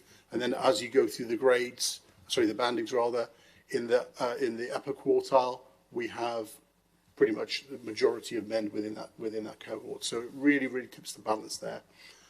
And that explains one of the reasons why we're in that particular position. I'll talk about how we might tackle some of that in just a moment as well. I'll draw your attention to the disability pay gap and also the ethnicity pay gap. You'll see it represents a minus figure there in terms of the median for the disability pay gap. That means it's a positive that people with a disability, declaring a disability, I should say, are getting paid more than people who aren't declaring a disability. I will caveat that though, that we have a very low number of people declaring a disability within the ICB. That goes back to my point about psychological safety earlier on. So it's not really something to be overly proud about. It's just something I wanted to share with you.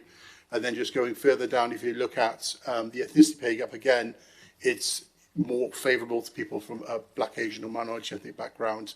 But again, that's because we have such a low number of people of Black, Asian, minority ethnic backgrounds within the ICB, and they are predominantly in higher-ended pay packets, clinicians and so on and so forth. So again, we're way out there. In an ideal world, we would like parity in each of those kind of cohorts. Now, If we move on to the next slide, what I've also done here is dug out some of the data within our system. So this is the pay gap within our system within North East North Cumbria. I've copied it verbatim, so you might see some uppercase and lowercase changes. I wanted to be true to the information that I had. And again, it shows quite a variation between different trusts. Again, I've included the median and the mean, but what we really need to concentrate on is the median pay gap. So we see that, for example, NIAS has virtually no pay gap, which I think is incredibly interesting, but also exciting because we can understand what they're doing differently potentially to do that. I've done some very early work with NIAS on that in particular. We can see that actually in terms of the highest pay gap, it's our colleagues within North Tees and Hartlepool Foundation Trust. They got the highest pay gap of any organisation. So if you think about where we are as an organisation, I mentioned earlier on about where we are relatively in comparison to the pay gap within the UK.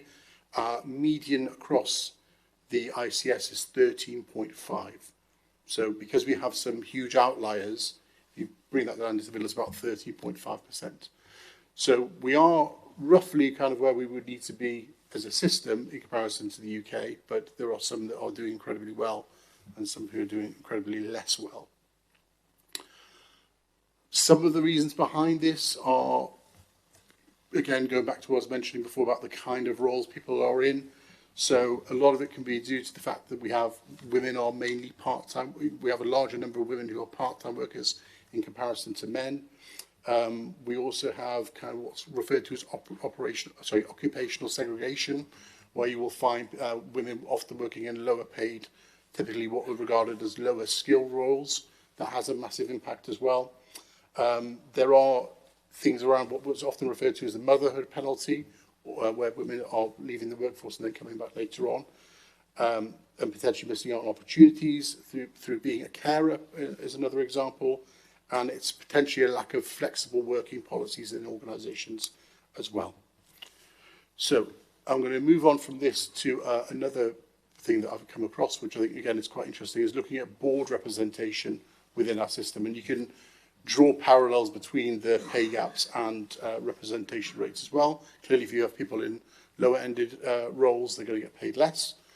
So, again, forgive me for the amount of data on this slide, but the kind of biggest takeaway here is this is looking at disability, people declaring a disability within an organisation, and in particular those who are voting members on boards. So this information is taken from our colleagues at the Workplace Disability Equality Standard. This is data for the year ending 2023.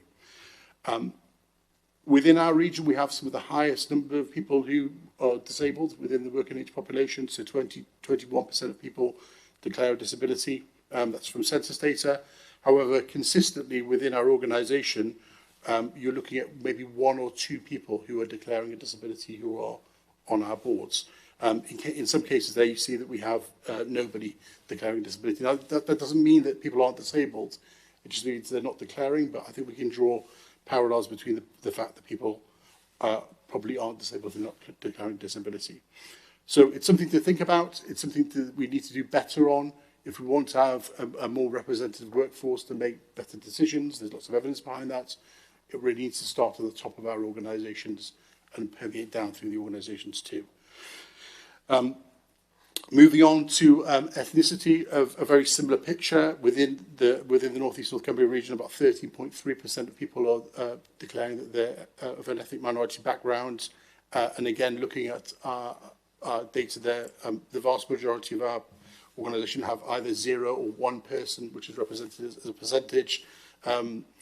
South Tyneside and Sunderland, I think, have the highest rate. I think they have 2 people on their board from this particular data. But what I'm trying to say is I think we need to do a lot better here.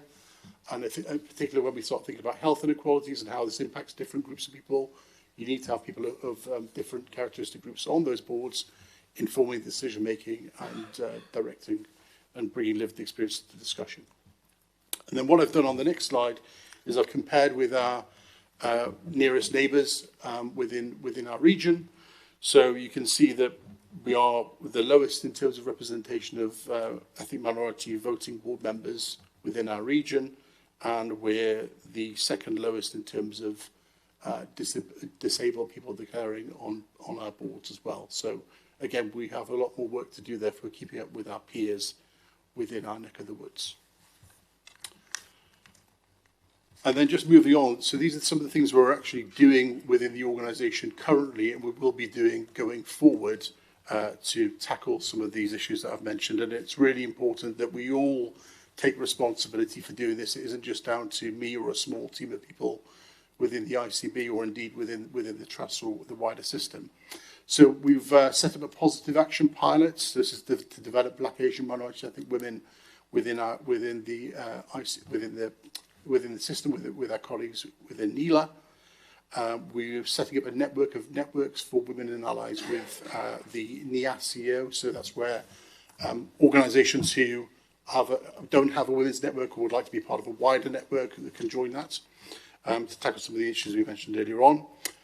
We're creating a system-wide data dashboard to look at representation of women, Black, Asian, minority people, and people with disabilities, and that can be shared more widely and have better comparison and hold people to account. We're increasing the number of women in particular on the Shuri Digital Fellowship, which is a really fantastic program that's going on right now. And we've had a really high turnout of people actually applying for that as well, which is brilliant. We're tackling bullying, harassment, discrimination, increasing sexual safety in the workplace, and that's in conjunction with our colleagues within the women's health team. We're also collaborating with our other 3 ICBs within our region, which I mentioned earlier on, and NHS England, with a lead ICB for equity, diversity and inclusion. We're creating a Health and Equalities Learning Academy, which will sit on our Boost platform, and that'll be open to everybody in our system to access training on health and equalities. We're currently co-creating, I should say, a 5-year EDI strategy for the system, which will be rolling out between this year and 2029 with an implementation plan as well. I'll be happy to come back and talk about that, of course. We're the first ICS to sign up to the Inclusive HR programme in collaboration with the HPMA. And just very lastly, every one of the ICB executive team has a diversity champion role now, and it's written into their objectives as well. So I just want to flash up the last slide, if I may. And one of the reasons why I think this is important to the board in particular is it's written into, as I mentioned earlier on, the high impact actions that every chief exec, chair and board member must have a specific and measurable EDI objective which they're held accountable for. So it's not going to go away. It's probably my summation of that. Thank you, Chair. Thank you, Hamid. And let's give a very, very comprehensive update. So thank you for that. Other comments or questions? John? Oh, it's left over from last week. It is, but I was going to say something. Every time I speak to Hamid or listen to what he says, I always makes me think massively. Because I've done some work with Hamid to do with equality impact assessments, to do with individual funding requests, and you can be a little bit resistant at first and go, oh, do we need to do this? Do we not need to do that? And then you can, if you wanted to develop an argument, you could start going, well, what about the data? This data doesn't seem right. What about this? And then actually, when you stop and listen to what's being said, you go, that's made me think dramatically about what to do. And you have that impact all the time, Hamid, and I'm glad that we're the lead organisation for the other ICBs as well, because so it's one of those where all I would say is this has made me think quite dramatically. Now I know we all say, oh yes, we're all inclusive, but actually sometimes you just need to be reminded a little bit to start reshaping your thinking for the future. And again, wider than that with the LGBTQ plus arrangements and all the stuff that we're involved with the IFR, that has made us think dramatically with the work and the interaction that we've done with Hamid. So thank you for doing this, Hamid, is what I would say. And I need time to sort of reflect through it and say, well, what does that actually mean? What does it mean we're going to do? And I know you've outlined some of those things, but it is very interesting. So thank you. Thank you, John. Alex? I think that's a really helpful report, and I think one of the key things is actually, what about all of the hidden potential there? So actually, we know that we've got a gender pay gap, but we also know we're not maybe employing as many people from minority groups, and actually the challenges that those individuals have had to overcome to get to where they are mean that there's probably a lot more potential there for them to continue to develop. So actually, if we can put in some bespoke mechanisms to try to support people, I think that would be a really good thing for the organisation. Sam. Thank you, Chair. I won't repeat what everybody else has said, which I, agree wholeheartedly with. I think the where we are on the gender pay gap is interesting, and I think we need to do some further kind of analysis as to why that is, and particularly kind of the comparators. But it does make for uncomfortable listening, and I know when we've looked at this data, we've kind of studied that.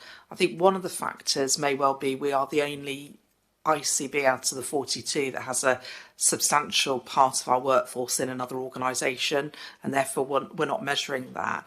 But at the heart of that figure is simply women are overly represented in the lower paid jobs in comparison to their male counterparts. That's just put it in its most simplest terms.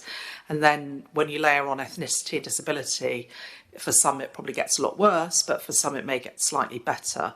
The bit I'm really focused on is that final slide about our accountability individually and collectively, and what does that mean for all of us, whether you're an executive director of the ICB, a non-executive director or a partner member, what does this really mean?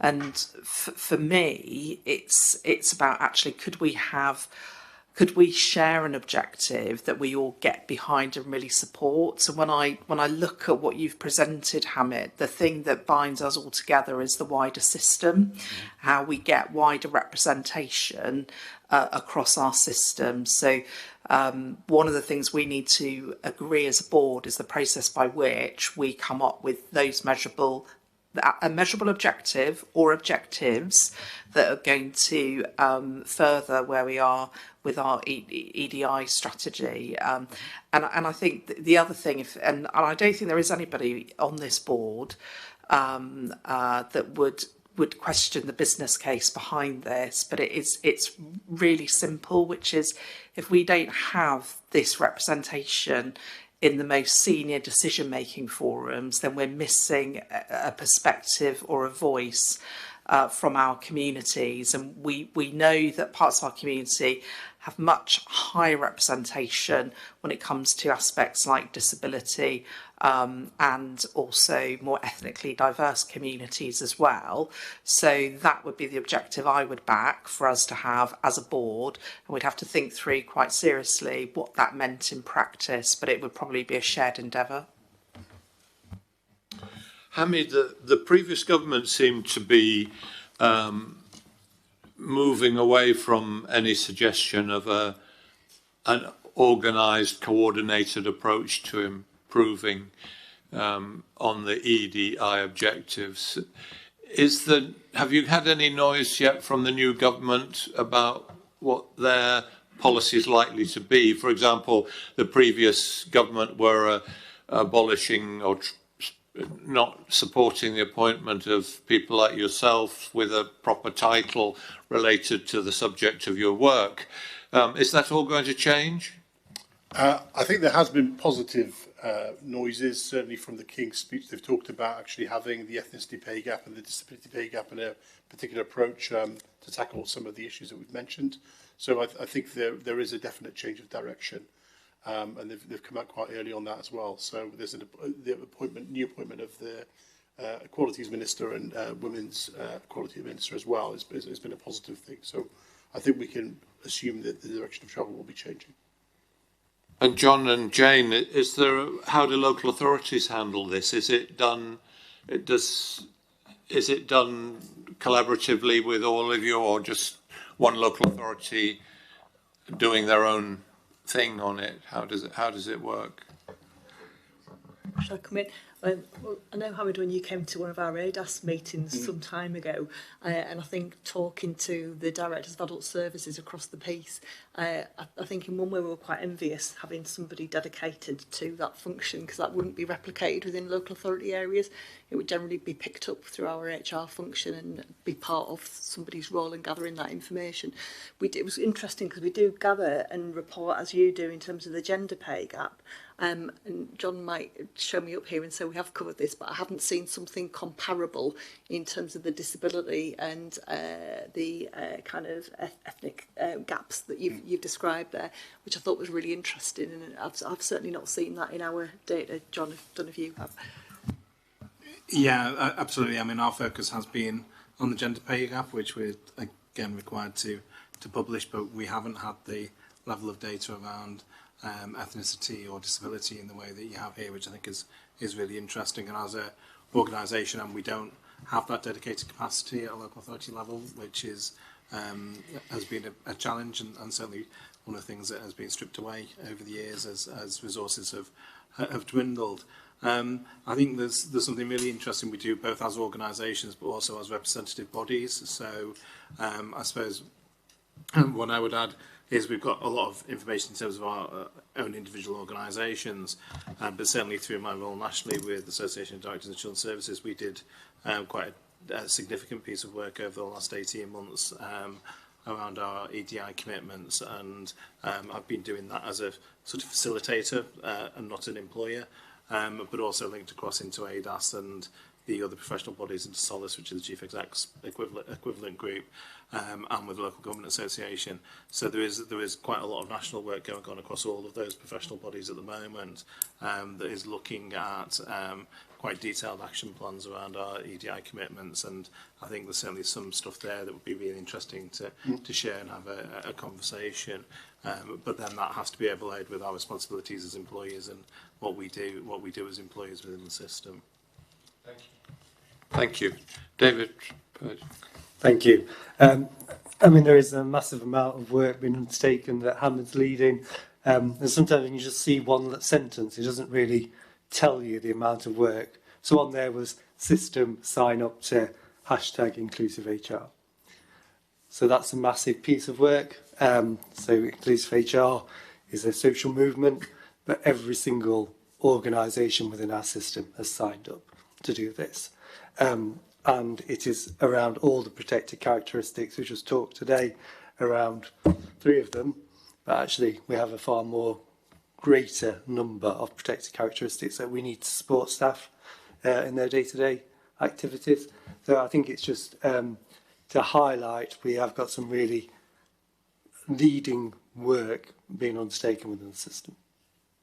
Thank you. And thank you very much, Hamid. It's an excellent presentation and update, and we look forward to hearing about future progress. Thank you. With and the safeguarding annual report, would I be right in saying this is a responsibility that the clinical commissioning groups used to have? It is. Yeah. So this is our second year of doing it. Yeah, so this is our first standalone safeguarding annual report for North East North Cumbria Integrated Care Board, and it provides assurance to the board regarding our ICB safeguarding functions and outlines our continuing fulfilment of our statutory safeguarding responsibilities. And we've had a transformational approach to safeguarding, how we look at safeguarding, and that's evolved during kind of the ICB and laterally through kind of the ICB 2.0, where we have looked at safeguarding structures to allow people who go into those roles to have real good career progression through a safeguarding process, and then looked at actually where we needed to put the resource to manage the issues that we have. So the governance arrangements continue to support a more integrated approach to safeguarding, and we've developed a health safeguarding executive.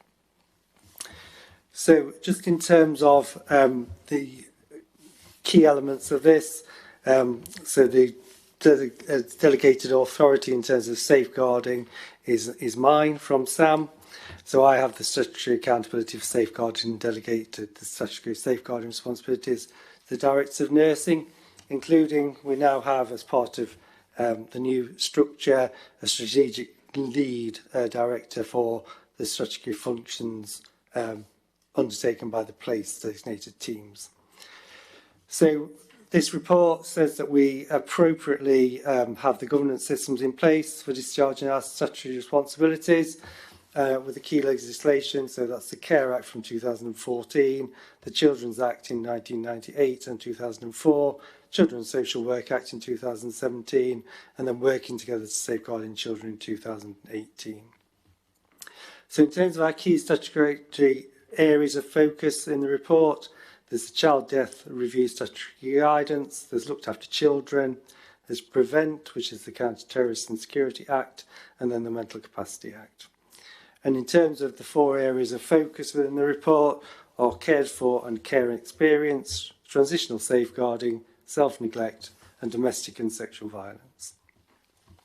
So across the ICB, we've got 22 safeguarding partnerships and boards in the footprint, 7 of which are joint adults and children's, and it is my responsibility to ensure the statutory function of these boards and partnerships has been delivered.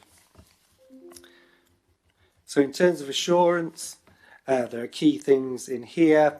So in terms of achievements in 23-24 is the standard suite of safeguarding policies, level 1 mandatory training for ICB staff. We've integrated safeguarding within the quality governance and reporting, and we have quality and safeguarding provider assurance visits, and the attendance of provider safeguarding performance and operational committees.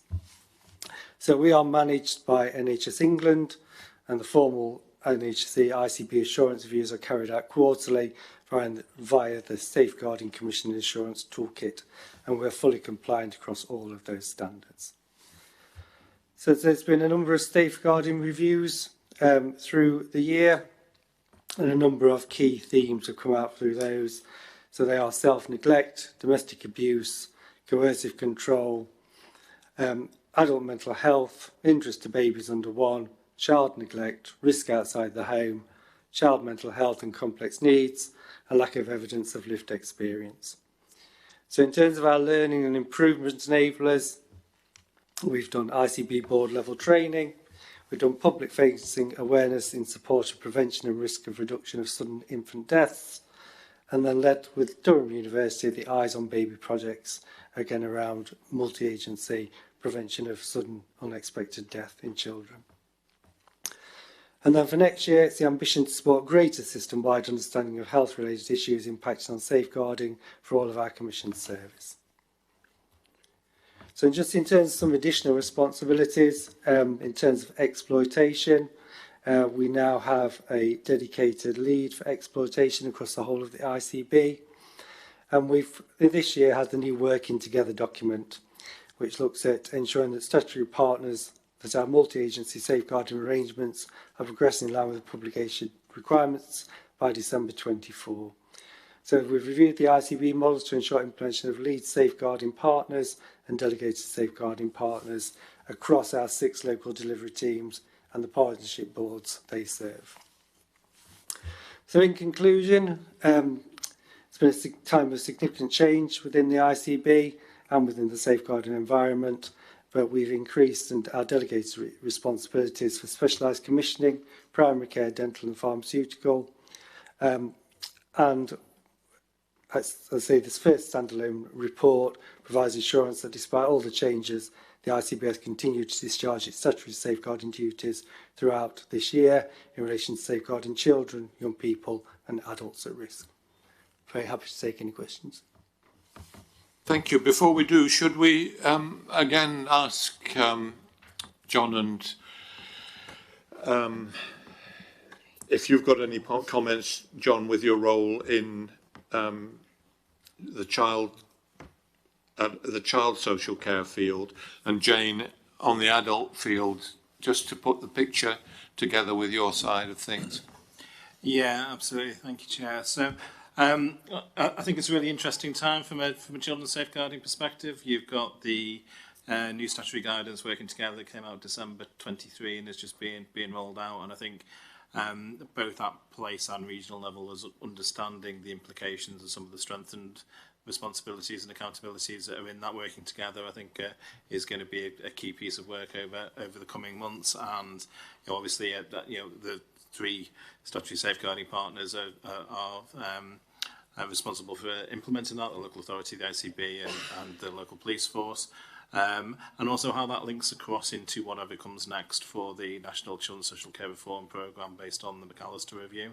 So we are expecting with the new government that will continue in some form, not least as the chair of the review is now a Labour MP. So I think it's unlikely that there's going to be massive changes to the direction of travel around that. But that is very much a multi-agency approach to social care and safeguarding, and I think for us as a system there's probably going to be quite a lot of work to do in the coming months and certainly over the next 12 to 18 months, I think, about how that's going to be implemented, and obviously we're looking to work together on how we do that. Okay.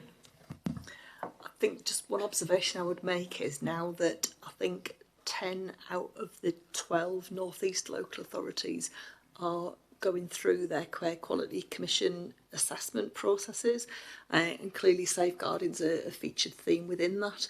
One of the things that we'll be doing regionally is looking to see what comes out of that work, to see if there are any particular themes that we would want to pick up through our sector-led improvement work. So it would be really good, David, to kind of pick up any learning from that to ensure that we're looking at it from a system-based point of view as that work emerges. Really would be one of the observations I would make.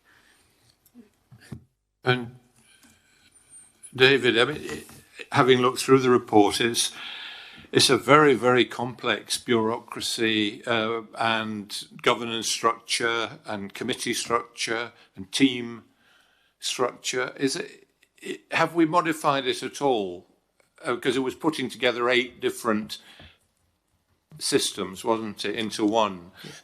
Was there a lot of deep thinking at that point, or was there just too much pressure to get it done to meet the statutory deadlines? And if so, is it worth looking at? Make sure that it's as so I think the new well focused as we can. The new working together document will give us that framework to look at it differently. We did look at it differently through 2.0. So there was a lot of work went into looking at kind of best practice and how we did this, and lots of work with the local authorities. So I've written to them twice in terms of kind of levels of people they can expect to come to these meetings. But I think in terms of kind of the new partnership arrangements, we've got some opportunities again to look at things differently. Thank you. John. Thanks. You used to look after this in the old days? Some of it. Yeah. The bit I'm most interested in, actually, ironically, it relates back to where I'm from in terms of North Cumbria. It's the chart for the statutory reviews on page 13, which is 383 of the pack. And for having, should we say, 1/10 of our population in terms of North Cumbria, it's actually nearly doing 2/3 of all the different reviews. And I just wondered if there was any reason behind that. I mean, I know North Cumbria quite well, and I know they did do a lot of them, but when you put it in comparison with a place like Tees, for example, which has got far fewer for a bigger population, I was just wondering what the heck's going on, really, I suppose. You might not know the answer to it, because all I do know is that obviously a lot of these are just decided out with us, that it's a partnership decision as to what they're going to do, but it just seems strange that he has, and I know it's not that violent or difficult because I live there, but it's really stark, is what I was going to say. Yeah, I mean, we're going to do a review of all of that in terms of getting the thematic review and what is coming out of those different areas, John, but I don't know the answer now. Levi?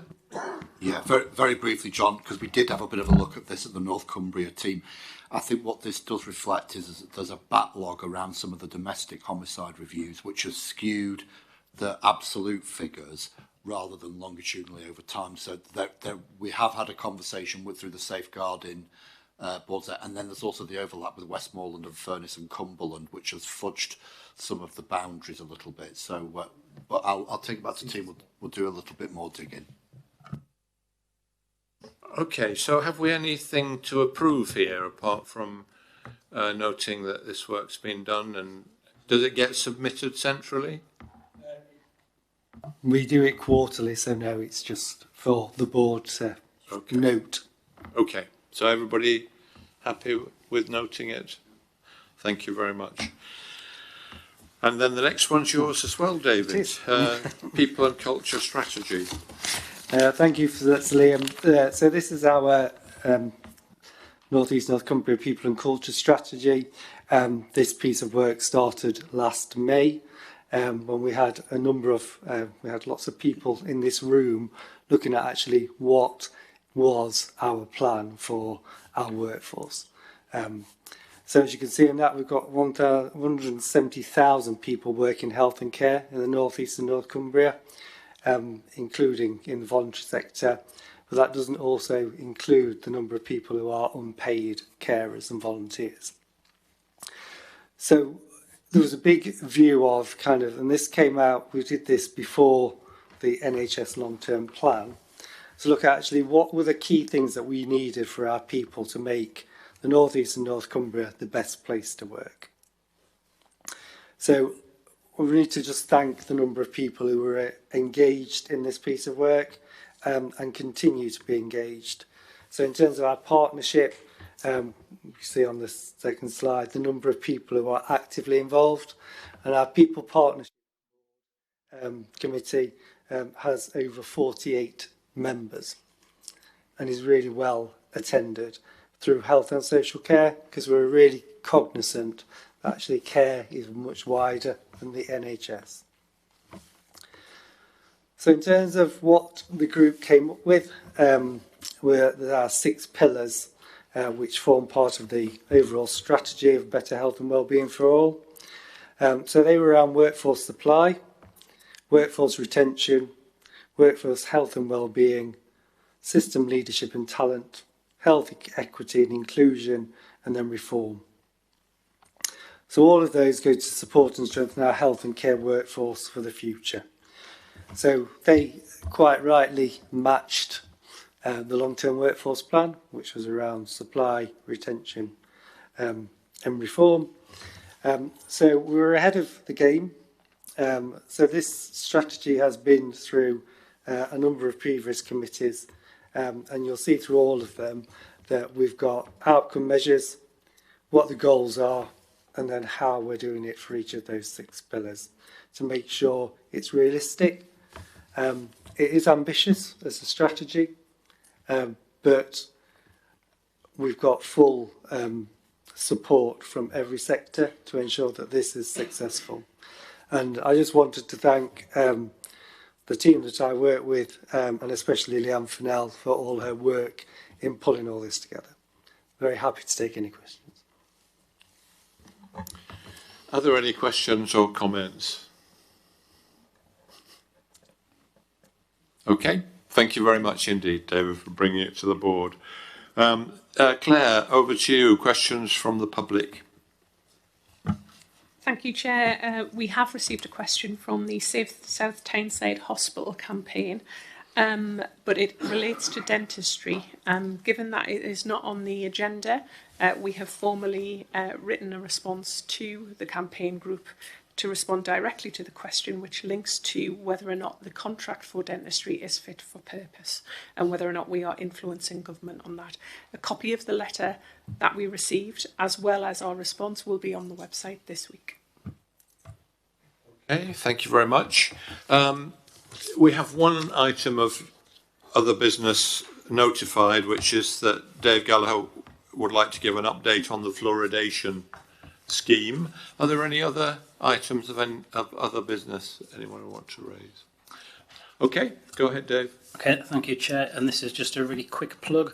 Colleagues will remember we talked about the national consultation on adding fluoride to water in the North East. This was extended because of Purdah and because of the general election. The closing date for it is a minute before midnight on the 31st of July. Therefore, big thanks to everybody that's submitted into the consultation so far, particularly organisations. There's been a good organisational response. It's really important, though, we have a last push and make sure that individuals, and as individuals and families and friends, and I think Tom and I were joking earlier on cats and dogs, actually respond to this consultation. The way it'll be looked at is there'll be account taken of all the responses, but particularly the responses from people living within the North East. So those of us that live in the North East, it's really important if we haven't, we submit to that, and hopefully we'll then find out what's going to happen with it in due course. Okay, thank you. Well, I can't see it in my water today, but I hope it'll be there soon anyway. So, that finishes a long but interesting and productive meeting. So thank you very much for coming and for your patience and stamina during a long session. We have the annual general meeting of the board at 3 o'clock. So there's a short break and then we can move to the annual general meeting.